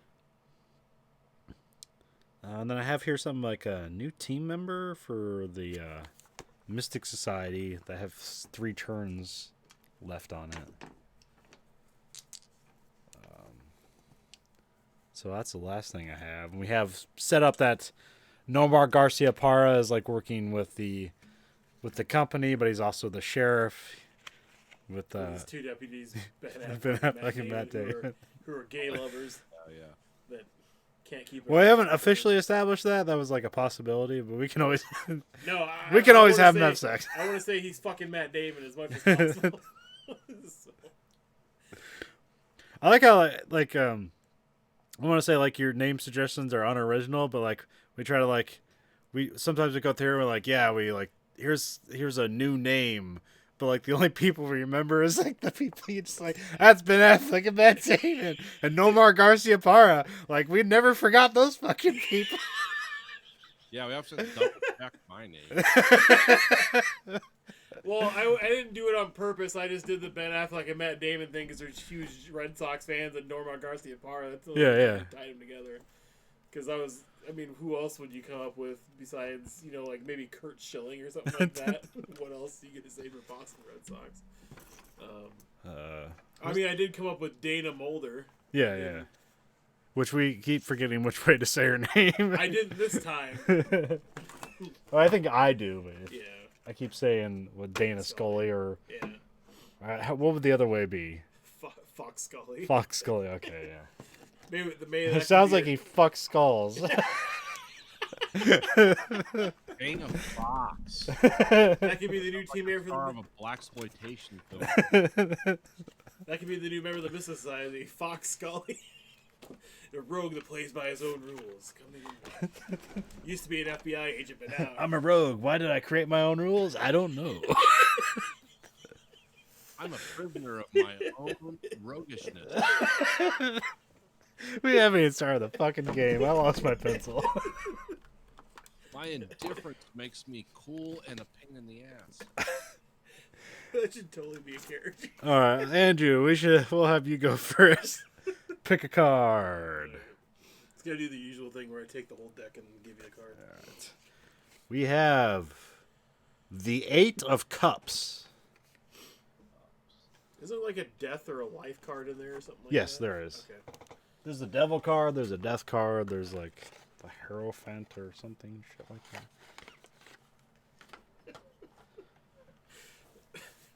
Devil card's weird because it's got 2 naked people on it. Really? Yeah, Adam and Eve. Oh. I guess I've never really seen a tarot deck before, so I don't know what illustrations really on them. Yeah, it's weird shit. We're gonna get deep into Satanism on this podcast. 8 of Cups. Who in the organization is overseeing the team? What is that relationship like? On the other hand, do the team ever return to the organization? What do they do then? 8 of Cups. Well, let's examine the relationship more with the XBI again. Because the leader of that is... God damn it, I never remember his freaking name. I remember Flip and I remember Dana, but I don't remember the other guy ever. Hold on. Got it here somewhere. Wasn't it Tim Conway? Yeah. Okay, Yeah. so Tim Conway and his experience managing them is that they're too unruly and they don't follow guidelines, and that they might get the job done, but it takes too long in his eyes, and he kind of dislikes them, but he has to work with them anyway. He misses his old partner, Fox Scully.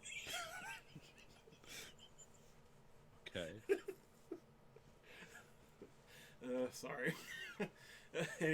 So, I mean, he can't wait for retirement, and he's, you know, just wants to get out of here and get this investigation done. So he's kind of just short-tempered and probably not seeing the whole picture just because he wants to have the job done and get out. So.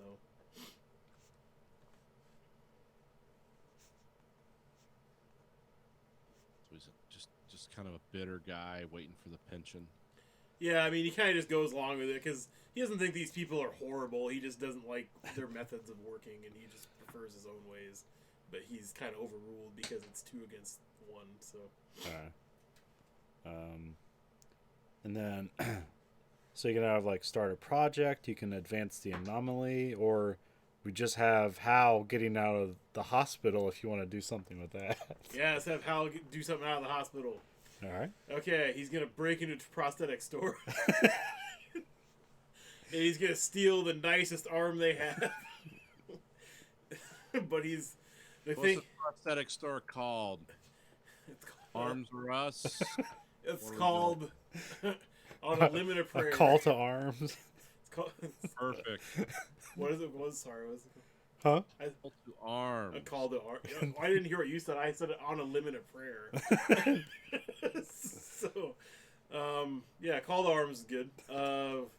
So the catch is he doesn't just steal 1 arm; he steals like 5, and he makes like a Dr. Octopus like ringing out of it, so he can work the whole thing with his 1 good arm in his mouth. Oh, I thought he was gonna like Swiss Army his arms. Like, here's my flamethrower arm. And Well, no, he does have like different attachments. He has like a hook arm. He has like one of those ones like a rubber, like it's like a immovable fist or whatever. So just kind of like his punching arm. Or whatever. This is my fisting arm. Yeah, we come back to that. Gotta bring fisting back to it in some way. And then yeah, he's got. Well, like, I can meet somebody who has a sick as mind as I do.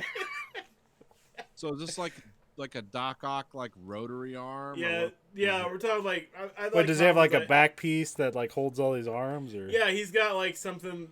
Like I say, he's got it rigged up so he like works it with his mouth and his 1 good arm to like basically work all these 5 prosthetic arms that all have different What does it attachments to sound do like with when things. he's fisting? Like,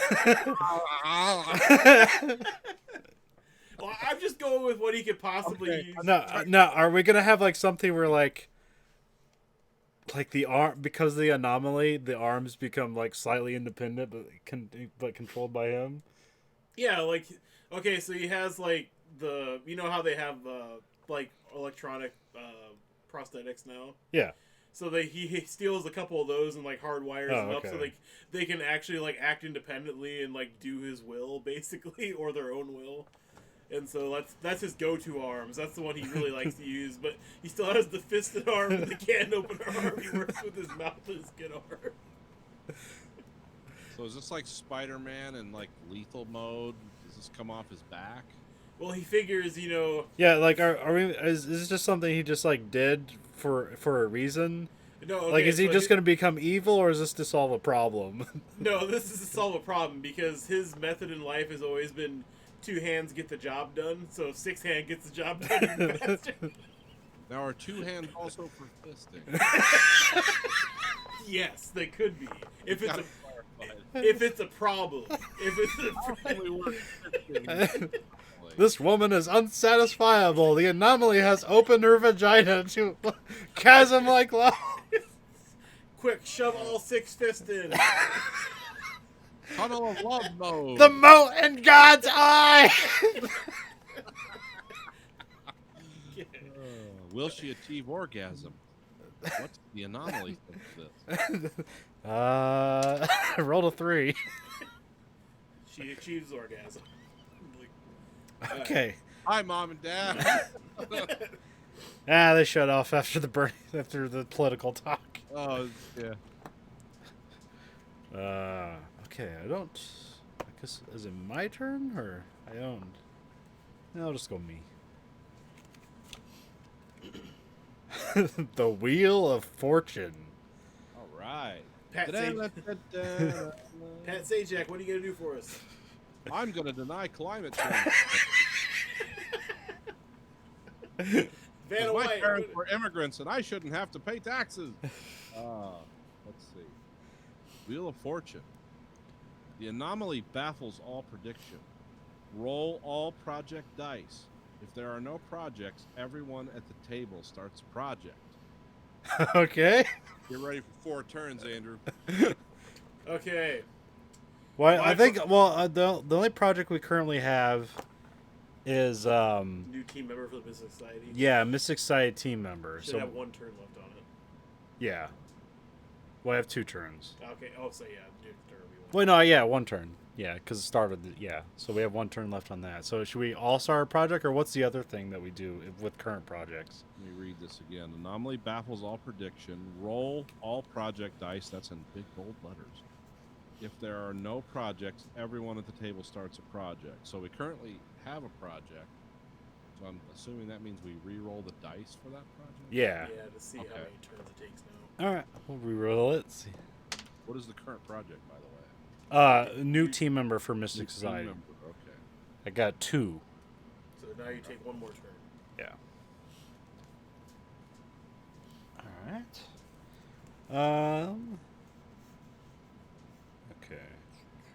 Turns for this member. So the only thing I was thinking about doing. It's like I know we have a lot of teams, Yeah. but we have a teams like investigating an anomaly. I think we need to make a team of the, the board of directors for the plant or whatever. We need to have the bad guy team. Call Oh, them. do you want like a track 2 team where it's like we know what the anomaly is and it benefits us and how we're going to protect Can we it? call them the cog? As in the cog in the machine. Coalition of Governments?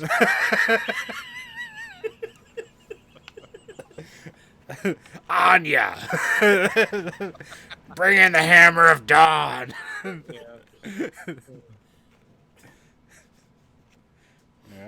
the cog. Okay, so on it, it's obviously the foreman of the factory. I can't remember his name from forever ago. Yeah, the one interaction with Hal Simpson. I should probably organize these into a separate pair of notes. I got like pictures of dicks next to my notes. Let's Pete see. Davidson? Yeah. Oh yeah, one of my other names I came up with. Oh, yeah, that's the Yeah. SNL guy. SNL, Yeah, yeah. okay.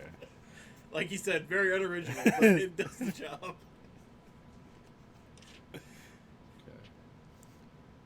And I guess, Nomar Garcia Paro is I part think of he's that. wearing too many hats. I think we should.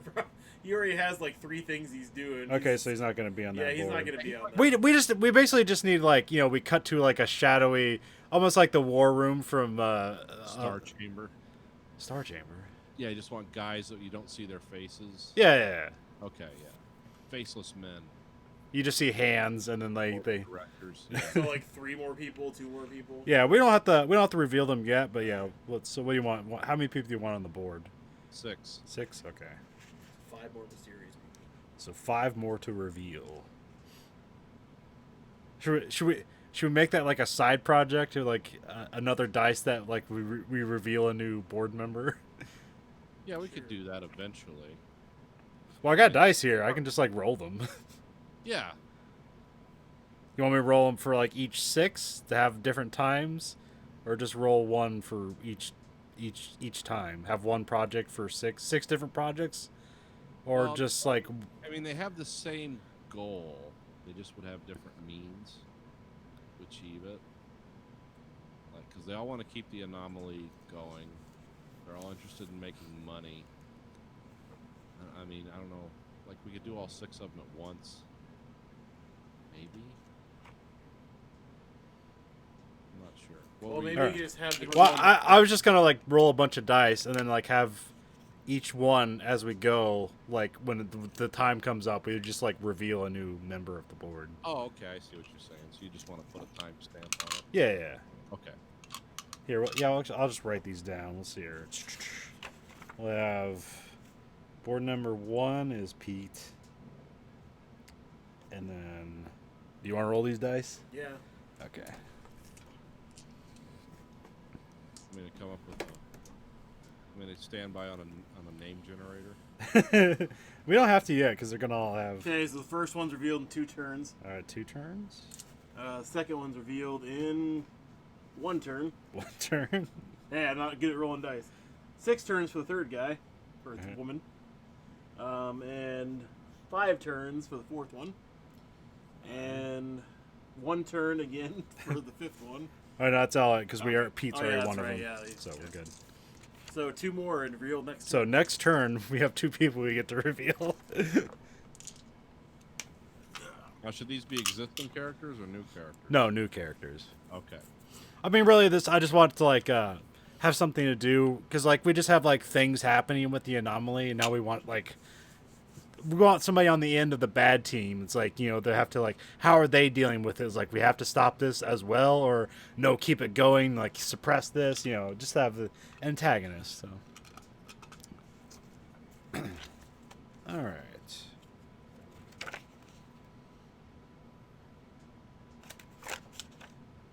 Yeah, that's all I was gonna do. So we'll have Nathan draw a card, or Andrew draw a card for Nathan. Just shove it in the computer screen hard enough, he'll draw one. Oh, okay. The 5 of Cups. I was gonna say it looks like death to me.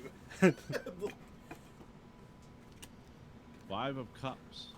A project fails, and the organization demands answers. Who takes the blame, and what really happened?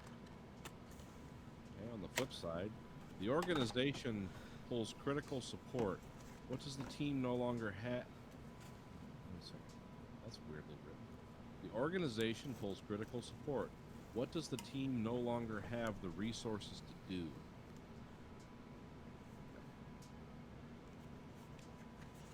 Let's see here. Where's my last project? Your only project going besides this board members is We have 5 projects for the name reveals, and then we have 1 project for the new member for the Mystic Society, Huh. which is 1 turn away. And on this turn, we can have 2 people be revealed from the cog. Well, if the project's going to fail, maybe we shouldn't have a new member for the Mystic Society, being we're introducing 5 new characters. Or do you want the reveal to fail and we never learn one of the board members? That might be good. Shadow Man. What was the guy on the Smoking Man on the X? Yeah, the smoke. Yeah. Let's do that. Okay. So one of the board members, I don't know which one. Whichever one Conlon wants, Well, because he has 2, Three, 3, and 6 are on 1 turn, so that happens. The reveal happens this turn. Okay. So one of them we'll never know, never revealed. All right. The 3rd board member. Or do you want the 3rd or 6th board member to never be revealed? Let's make it 6, so it could be like 666. All right. And then we get to reveal board member number 3. Hold on, let me get me the random name generator. Just no, go to find a Metal Gear Solid name generator. There should be one immediately available. Yeah, I'm just gonna type that in. And see.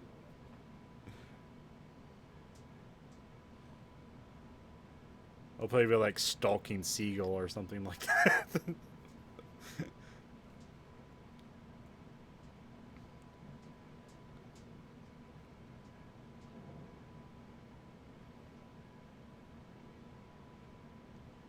And we pause for. Yeah, for internet slow time. Next time we'll have these on the ready. We'll have a Star Wars name generator, a Metal Gear Solid name generator. Yeah, so I'm just getting articles.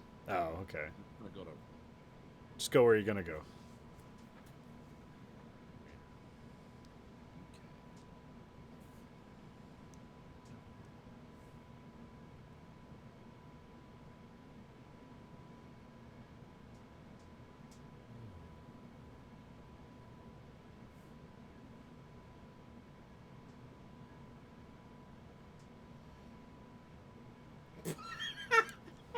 What? How about a porn star name generator? How about Cinnamon Kitten? Okay. All right. Here. The greatest I gotta gen. look at names. Well, here's the Metal Gear Solid one. Greatest. Where do you want them to belong to? Greatest generation, Baby Boomer, Generation X, Millennial, or Generation Alpha? Whatever you want. I'll make them Generation X.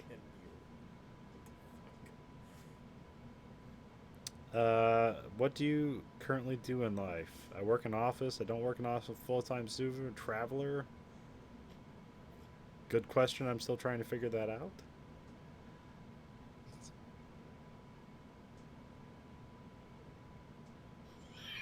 I'll do good question. What was this? Inner or outer peace, a compassionate world, personal growth, finding true love, or understanding other people. The deepest desire of this person. I'll go with personal growth. What would you say is your strongest part? Something with crazy explosions.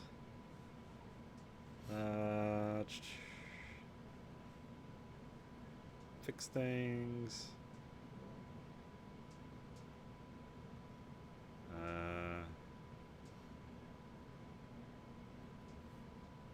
This is bad radio. All of the above. I often dream that I'm drowning. We'll go with a tiger. I'm halfway through. What? Oh. This is really elaborate for a name generator. Do you want to hear my name generator popped out with? Yeah, go ahead, because we're gonna fill A some female space. porn star's name, Sunshine Shooter. Nice. I don't know. I don't know how that pertains to porn, but whatever. It sounds like a Squirting videos. APP bulletin. Always squirting. What else you got? How about Suki? Grenade crocodile. What? Well, do you? That wasn't worth it. I got about 20 names here. All right. They're all men's names. Whose turn? It's Nathan's turn, so Yeah. it's your choice, Nathan. What do you want them to be? Here's a fun one to smell. Spell. Mr. Oliver Plantagenet. You spell that? Oliver Plan, like PLAN. Plantagenet.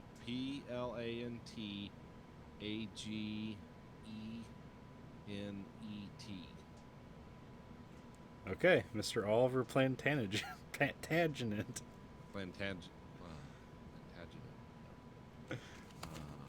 Let's see. Mr. Thomas Tudor. No, we'll go with that one. All right, let's continue with the Okay. All right, so is there another project you want to advance the anomaly, or what? Always forget what else we can do.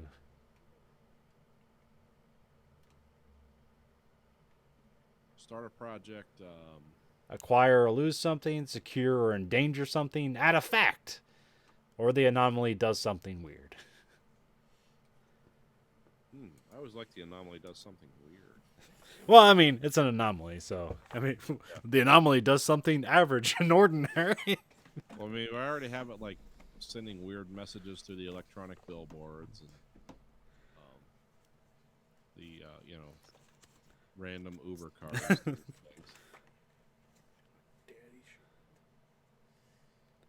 I don't know. What do you think? Oh, it's your turn, so it's. I'm trying to. What were the options again? Well, you can like endanger, secure something. You can add a fact about something. You can have the anomaly do something, or you can start another project. Let's have the anomaly do something. Okay. What should the anomaly do? It should communicate with somebody. Okay. Should we have like fuck, what's her name? Sandra Fisk, like in her heroin stupor phase, is she like becomes a voice for the anomaly, like in her drug The anomaly. And And the anomaly is tired of being enslaved by the company. Wants to be free of. What was it? Wants to be free of the Factoryville. What was the name of the company? Because Demon Core was the people who made the equipment. Yeah, that's like the parts company. Yeah. I'm not sure if we had a name for the company. Yeah, because the town was called Factoryville. Yeah. It wants to be free of the board of directors. Okay. Free of the cog. It wants to be free of the cog.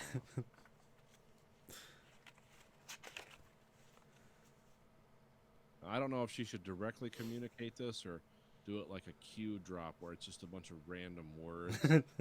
Just stream of consciousness. Yeah, because people don't know what the fuck. He's just like, oh, she's strung out on heroin again. Yeah.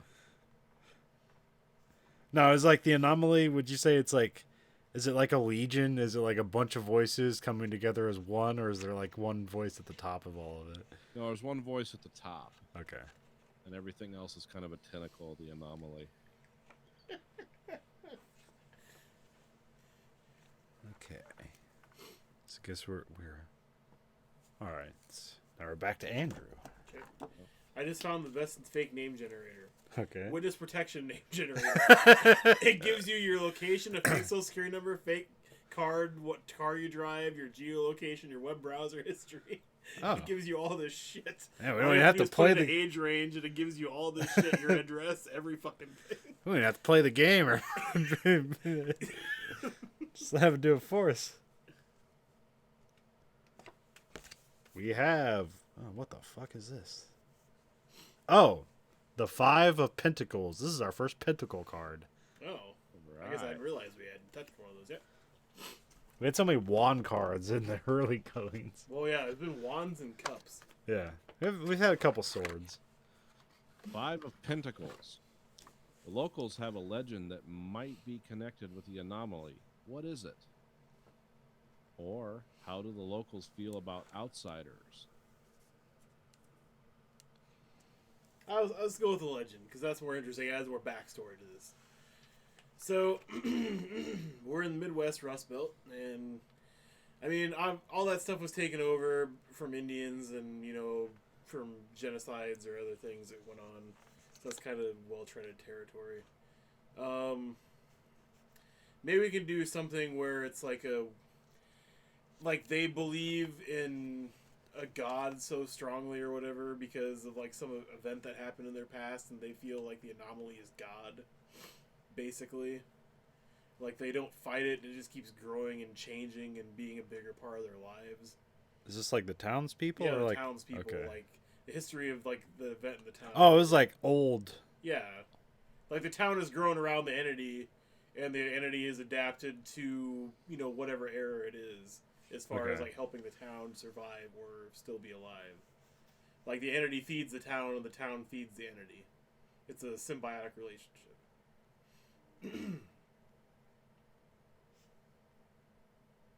I'm writing old times God anomaly. Well, because I felt like if it was like evil spirits from like Indians or something, like that would just be too fucking like, yeah. Well, no, I mean, I guess my idea is what we've been working on is just like the cog have found a way to enslave people's souls into factory equipment. Yeah. That's, See, I see the anomaly as just like enslaved souls. That was like my idea, or our idea. The idea. The organic random idea. But this like kind of, I guess, God thing could be like the medium through which all this operates. yeah. Well, I mean, because in this age, it's all about manufacturing and keeping jobs in the town to keep the town alive. Whereas when they founded it, maybe it was in the fields, like growing crops and keeping the town alive. So it's more based upon like how. Should we have like a weird farm where it's like the old god like is like still has some weird thing working? Yeah, like American Gods angle with this. Like Sure. there's the old gods and the new gods. I mean, you could have like fucking like fruit. That's what it was known as Farmville. No, but no. I just want to see like it looks like a field of corn, but there's like apples like growing from the corn stalks. Or just like weird shit, like there's a full crop in the middle of winter. Yeah, And yeah. it like grows like every week. And it's You know the X-Files film where they had just like fucking corn in the desert. You know. Bees and all that other shit. Let's see here. We have.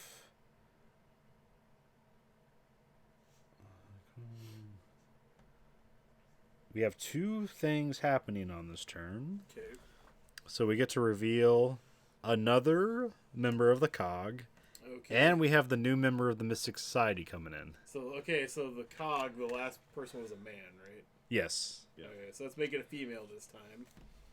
And generate. Well, that's not a female's name. Let's try again. Mary Don't Gib. assume gender. Mary Gibson. Mary Gibson. I can give you your social if you want. No, That's okay. we don't want to dox her on the internet. She's a Virgo. She's a virgin. Virgo. Vertigo. Okay. She works for Circus World. Fucking She's a guidance counselor. She's a guidance counselor at Circus World. That has to be the worst job. What is Circus World? I don't know. I think he's just making This shit is all, up. No, this is all from that website for the fake name generator for This is witness protection fake name generator. She's 125 pounds. Okay. She has A plus A. I think it says she has AIDS. What's her cup size? Favorite color is purple. She drives a 1998 Ferrari Mar-a-Lago. Jesus Christ. I don't know what the fuck. Her Western Unit MTCN is 023. Jeez, what the fuck? Some of this shit on here is so weird.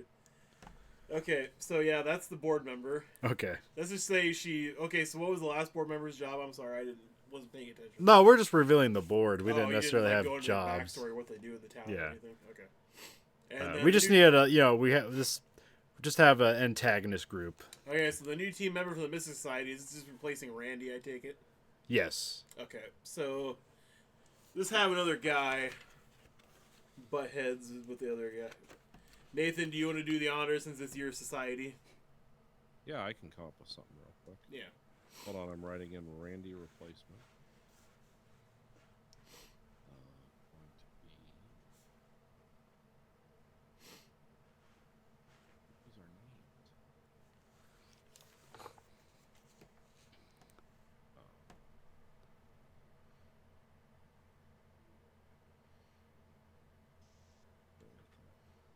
Mr. Thomas Tudor.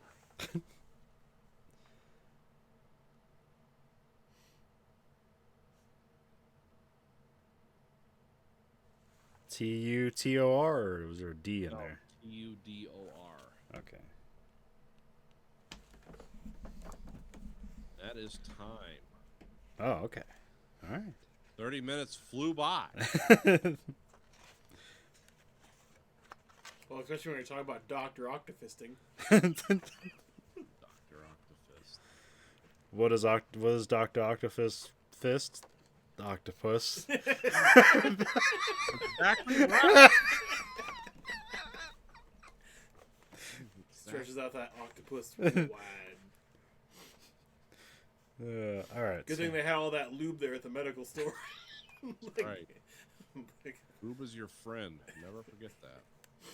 he has the whole 50-gallon drum attached to his back, and he has a little squirt nozzle on it. There we go. Heated, warmed. No, it's cold lube. You're not gonna enjoy warmth. You're just gonna enjoy lube. At least be thankful it's there. Well, join us next week on The Anomaly. Next week on Anomaly. This week on Anomaly. I'm just giving you drops. Yeah. Last week on The Anomaly. Can Spider-Man take out Octofist? Who We'll knows? find out. Will Mary Jane ever be the same again?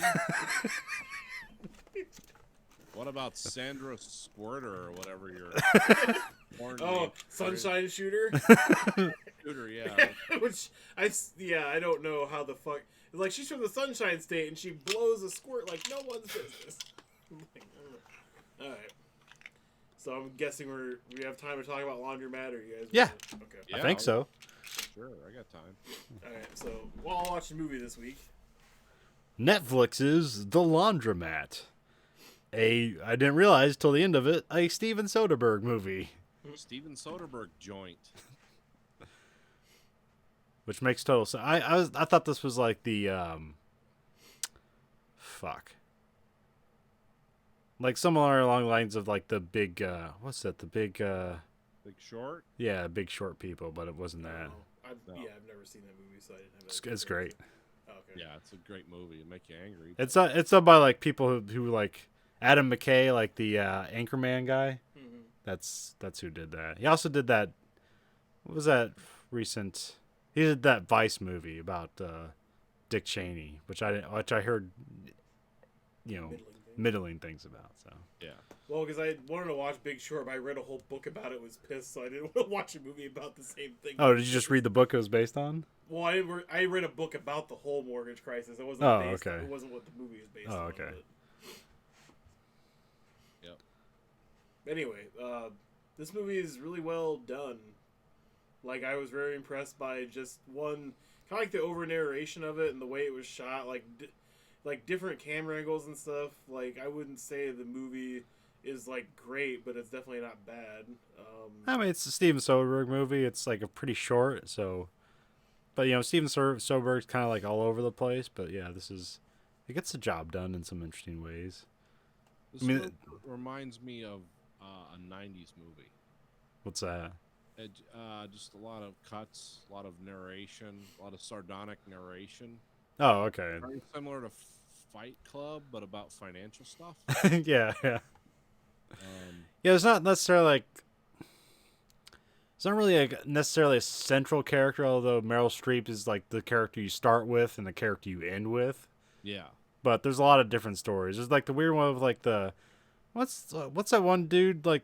What the fuck? He's just a rich guy and like he sells his daughter and his wife a bogus company. Like, what does that guy do? Like, what is he?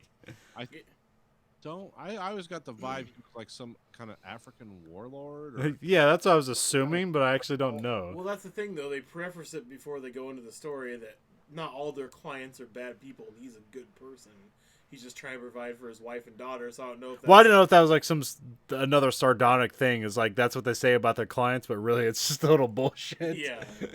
But also there's that thing before where he talks about another client where they're like mad, like, holy shit, we don't want to go near there because because they have that one with like, was it Will Forte and Oh, yeah. Chris Parnell? Like he walks into a room, the guys just bury him in the desert.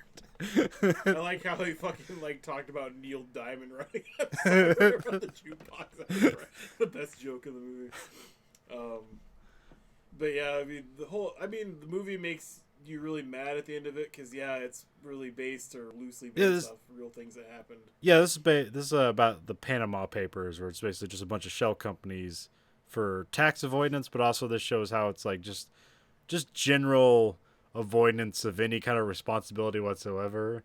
Because there's with Meryl Streep, she goes on a boating thing with her husband, and then the boat gets like hit by a rogue wave and capsizes, and like 40% of the people die on the boat except for Meryl Streep.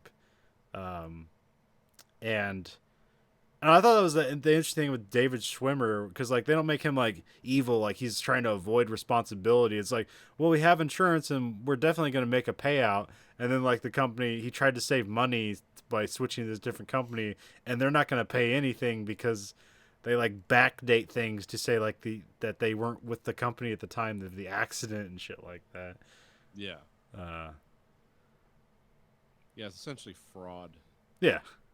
Yeah, because I don't think this movie, except for the people obviously hoarding all the money and like trying to avoid any responsibility, I don't think they're trying to make everyday people out to be the villains of this.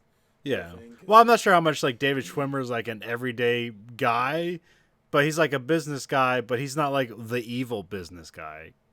Because like he's looking to like. He's just the irresponsible business guy. Well, he's like, we need to make the payout. Yeah.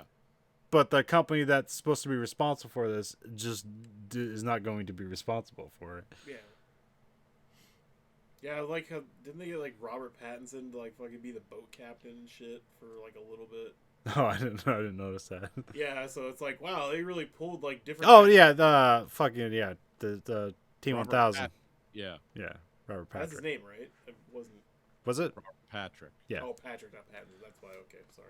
I was like, that's the Pattinson. That's the Twilight guy, right? Oh, Yeah. yeah. Okay, sorry. Yeah, totally different actor. Patrick Pattinson. It's interchangeable. No one notices. yeah. Okay. Yeah. Yeah, There's a lot of good cameos in this. Well, like Yeah, Meryl Streep. Jeffrey Wright is in this, and Larry Wilmore, and who's the other guy? The two guys that got killed. Will Forte and Chris Parnell. Yeah, Will Forte and the other guy. So yeah, there was.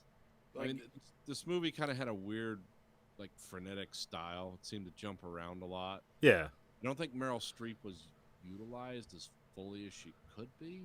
No. she played two Because you parts. seem to have like the angry housewife who's like gonna follow up on it. And I like the scene where she goes into the office and it's like a dream sequence. But immediately, as soon as she starts shooting up the office, I was like, "How'd you get a shotgun past customs?" Like, the direction the story was going. Okay. But yeah, it seemed like she just dropped off, and then at the end there was some weird lecture about Yeah. how it's like the only way to stop this is to fundamentally change our political system in America. It's like, oh, okay, I'm with you, Meryl. Unfortunately, 52% of the electorate isn't, but I see what you're saying. I mean, this is like, it's like the movie Traffic, where it's like, here's the horrors of the things. We don't have answers, but here's the horror of it. Yeah, tax havens exist. They don't exist like this anymore, but they still exist.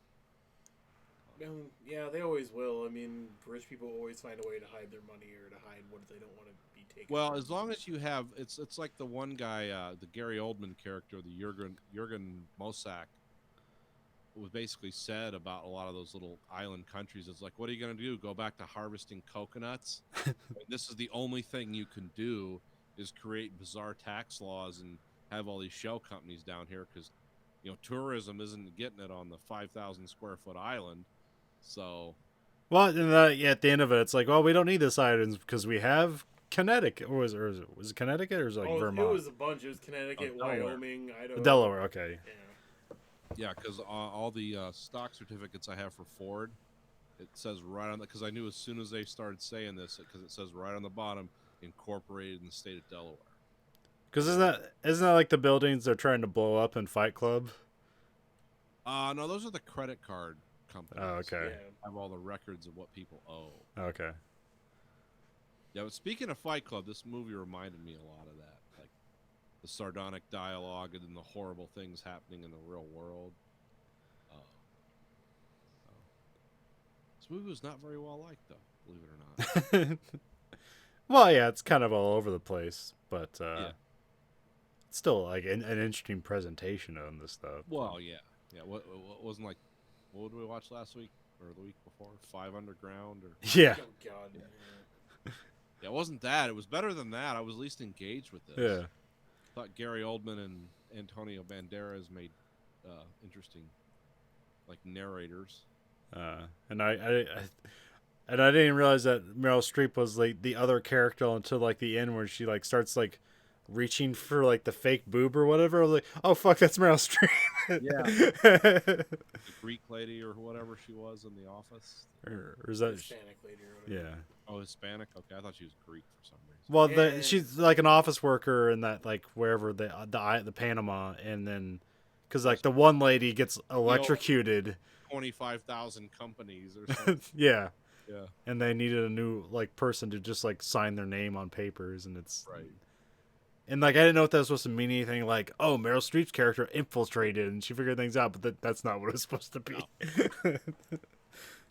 It was like the shotgun scene. Like, where's this going? Oh, I like where it's going, but it's not going that way. So I like the part where like also she like they go to like the local newspaper with her lawyer, and it's like, hey, this is what's happening, and like she doesn't know how to respond to her. It's like, we do local news. Where's this come? where's the local angle on this? Well, my husband died and his wife died. They drowned. That's horrible. Yeah, but yeah.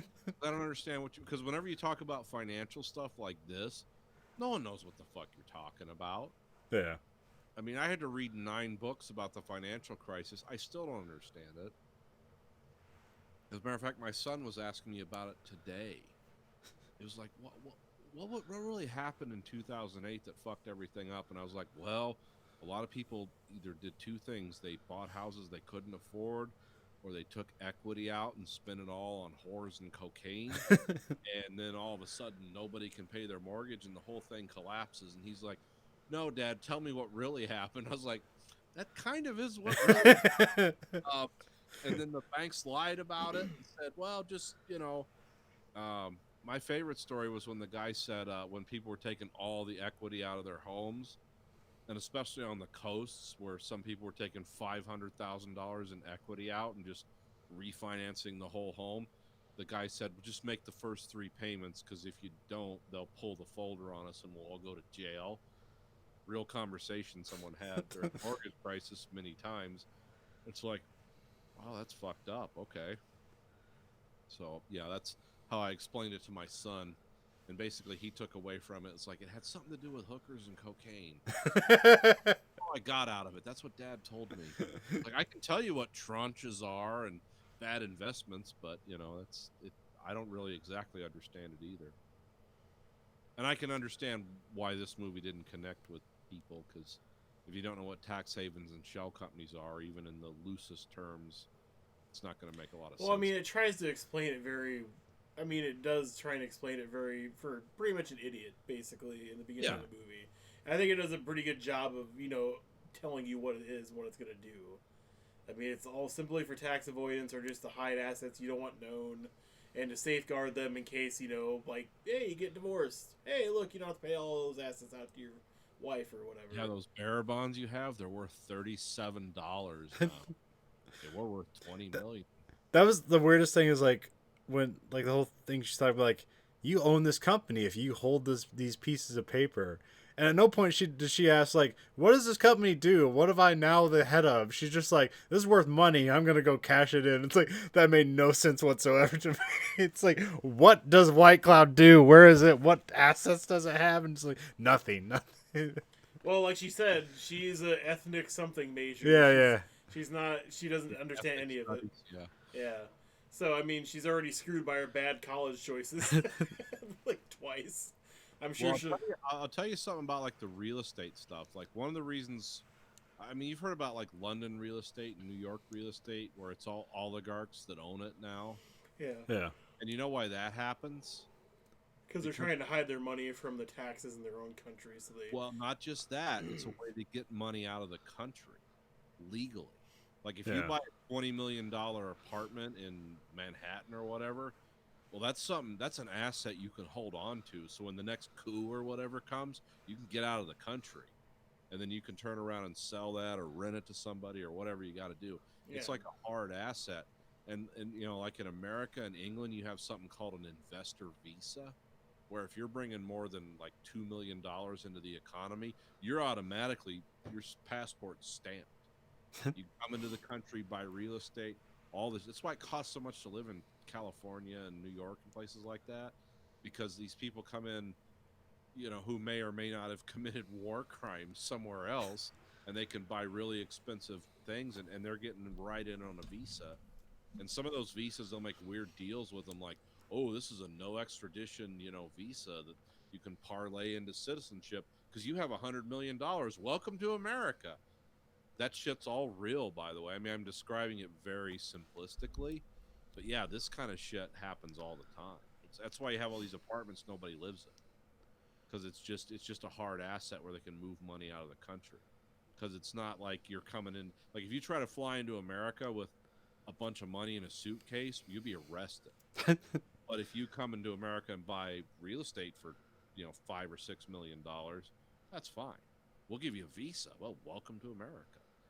And England does the same thing, and France, and all those places that, because in this movie, weren't they buying someone, those Chinese people, like a mansion on the French Riviera or something, because they had to hide all the money they... Well, they had already done that, but the guy was trying to get him to do another one. Yeah, that's why they poisoned him and whatever weird shit was going on there. Yeah, and then then the country arrested her husband for reasons, and then there's like and then there's like secret, like Organs. harvesting organs from prisoners. Yeah. See, I thought that was cool, where it's like he was terrorizing the group or whatever. He just randomly abducts a person and harvests all their organs and goes back and does it again, basically. Yeah. It was kind of like, not- oh, It's not a weird made up movie thing either. It really happens. no, I know.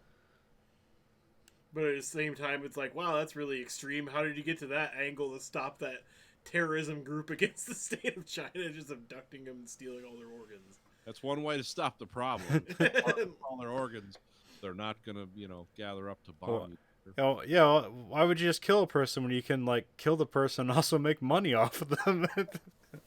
Those hearts and kidneys, somebody wants that shit. Yeah.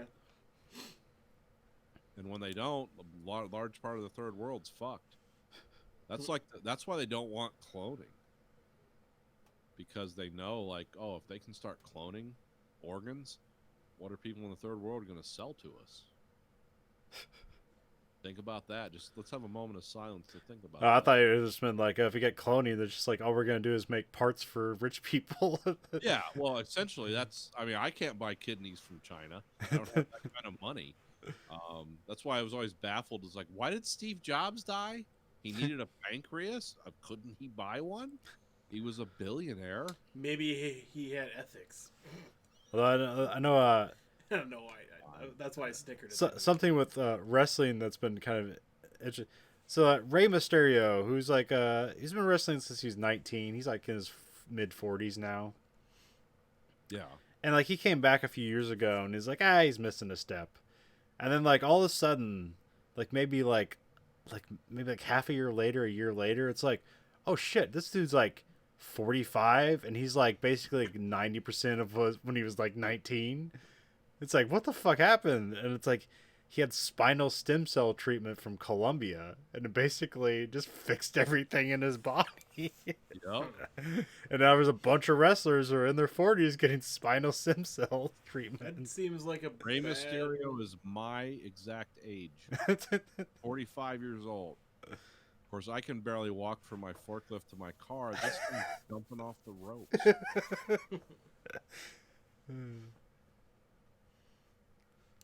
That seems like, I mean, obviously it's done in Colombia since they don't Yeah. have any. But how the fuck do you learn about that? I guess how do you? I mean, there's a lot of treatment stuff like that, but yeah, because stem cells like vaguely outlawed here, you can't just do it here. But there's some recent thing that they did recently where they're able to take stem cells from your stomach and then put it wherever. Yeah. So that's a new thing I just read about recently. So that might be a new field coming up in America. Well, see, the problem with stem cells as they exist now, from what I understand, is you basically liquefy abortions and then give old people hard-ons. That's kind of how it works. Some people are upset about that. By some people, I mean people who believe like the Bible is relevant. So that's why it's outlawed in America. But you can go down to Panama, and I mean, Mel Gibson did a whole podcast with Joe Rogan about his dad, who's like 99 or something.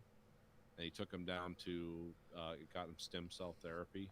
And he's like, he said he can get a boner again. I mean, that's Mel Gibson. Was that why they were going down there? Is like he wants to get bonus. This is the unintended consequences of He had all kinds of health problems, but Yeah. it's like he said, he goes, yeah, everything works. Everything now, He's 99 years old. Of course, he has a lot of problems.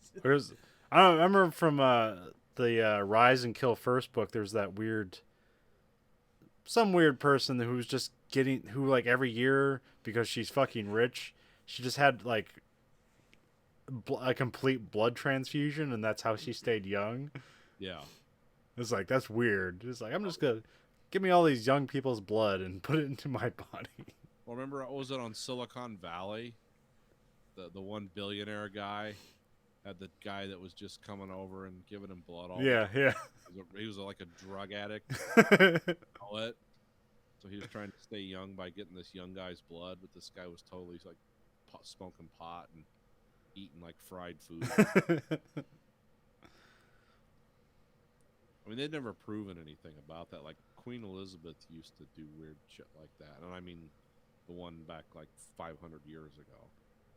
It's like, if I bathe in a virgin's blood, I'll live forever. It's a lot. Obviously not, but okay. And what? Something's happening with the rich. Like, there's some people talking about that, how like the rich are quietly like bankrolling like all this stuff that's going to make them live forever. Yeah. But we will see none of those benefits. Yeah, we're poor. Why would we want to live? I don't even want to live to see tomorrow. It's weird. Like, you look at stuff like Elon Musk. Like, he looked like when he was in like his mid-20s, he looked like a 45-year-old divorced banker who was balding.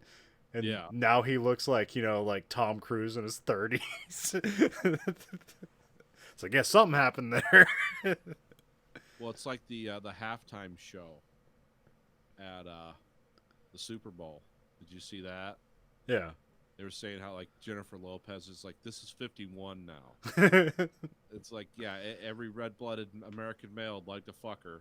She's 51, and they had a picture of like one of the Golden Girls from the 80s. Is like, this was 51 back then, 51 now, and it's just Jennifer Lopez shaking her ass all over. Huh? Something's going on.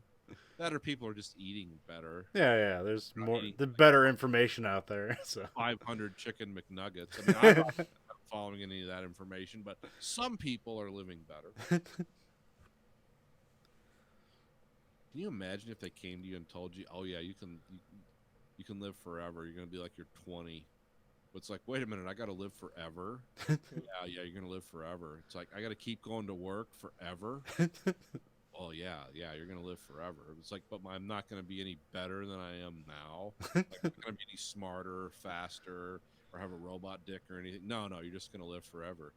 I'd be like, yeah, fuck it. I mean, unless I can improve, I can be like Superman and live forever. Okay, but it's just gonna be me, but I live forever because you're gonna inject some nano machines. Nah, I don't think so. I want. Like, I would do it if under the case of self-improvement, but if there's no self-improvement, you just continue what you're doing now. Yeah, no. Yeah, I'm gonna be the Blob for 5,000 years. No, I'm not interested. What happens when you die? I don't know. Nobody's reported back. But I know what this continued plane of existence will be. I can pretty much map it out. Till the heat death of the universe. Yep. Till Valhalla. We go into the computer simulation that we're already in. Yeah. It will be a simulation within a simulation within a simulation soon. Don't forget to vote this fall. For your next overlord. I should pimp Banker's Box. Okay. I mean, the people that make those containers? Yeah. Okay. The other reason I got them, at first I got them just to like, I wanted to box up these books I have I just wanted to get the books out of the way because I didn't have a bookshelf, and if I did, why would I display a book I'm not reading? So I just want the books out of the way. And I was just listening to a podcast, and they were just like talking about like getting fired and like talking about like having all your shit in a banker's box. And I was like, oh, is that what that thing is? Like whenever you see someone's fired and like all their shit from their desk is in the box, it's like, that's a banker's box. So I bought a bunch of banker box, which they're neat because they stack well and there's no tape involved. You just fold them in. You just origami them into a box. They have a little top, and then and you can stack them pretty well. So you just buy them online then, or yeah, just that. And how much on are Amazon? Oh, it's like, it was like $50 for 12 boxes. Okay, and remember to use the code word greed to get 0% off. I got an extra box in one of them, so I was like, hey, bonus box. Sticking it to the man. Got an extra cardboard box. Better hide this in my shell company. So no. Yeah, shaking your fist in rage. Fuck you, America. I'm gonna fist the shit out of you. My octofist. All right. Well, that's all I have for this week. So this week for the American Greed Factory podcast, this is Nathan. This is Conlon. Andrew. Watch Jojo Rabbit. Yeah, it's awesome. It's a great movie. All right.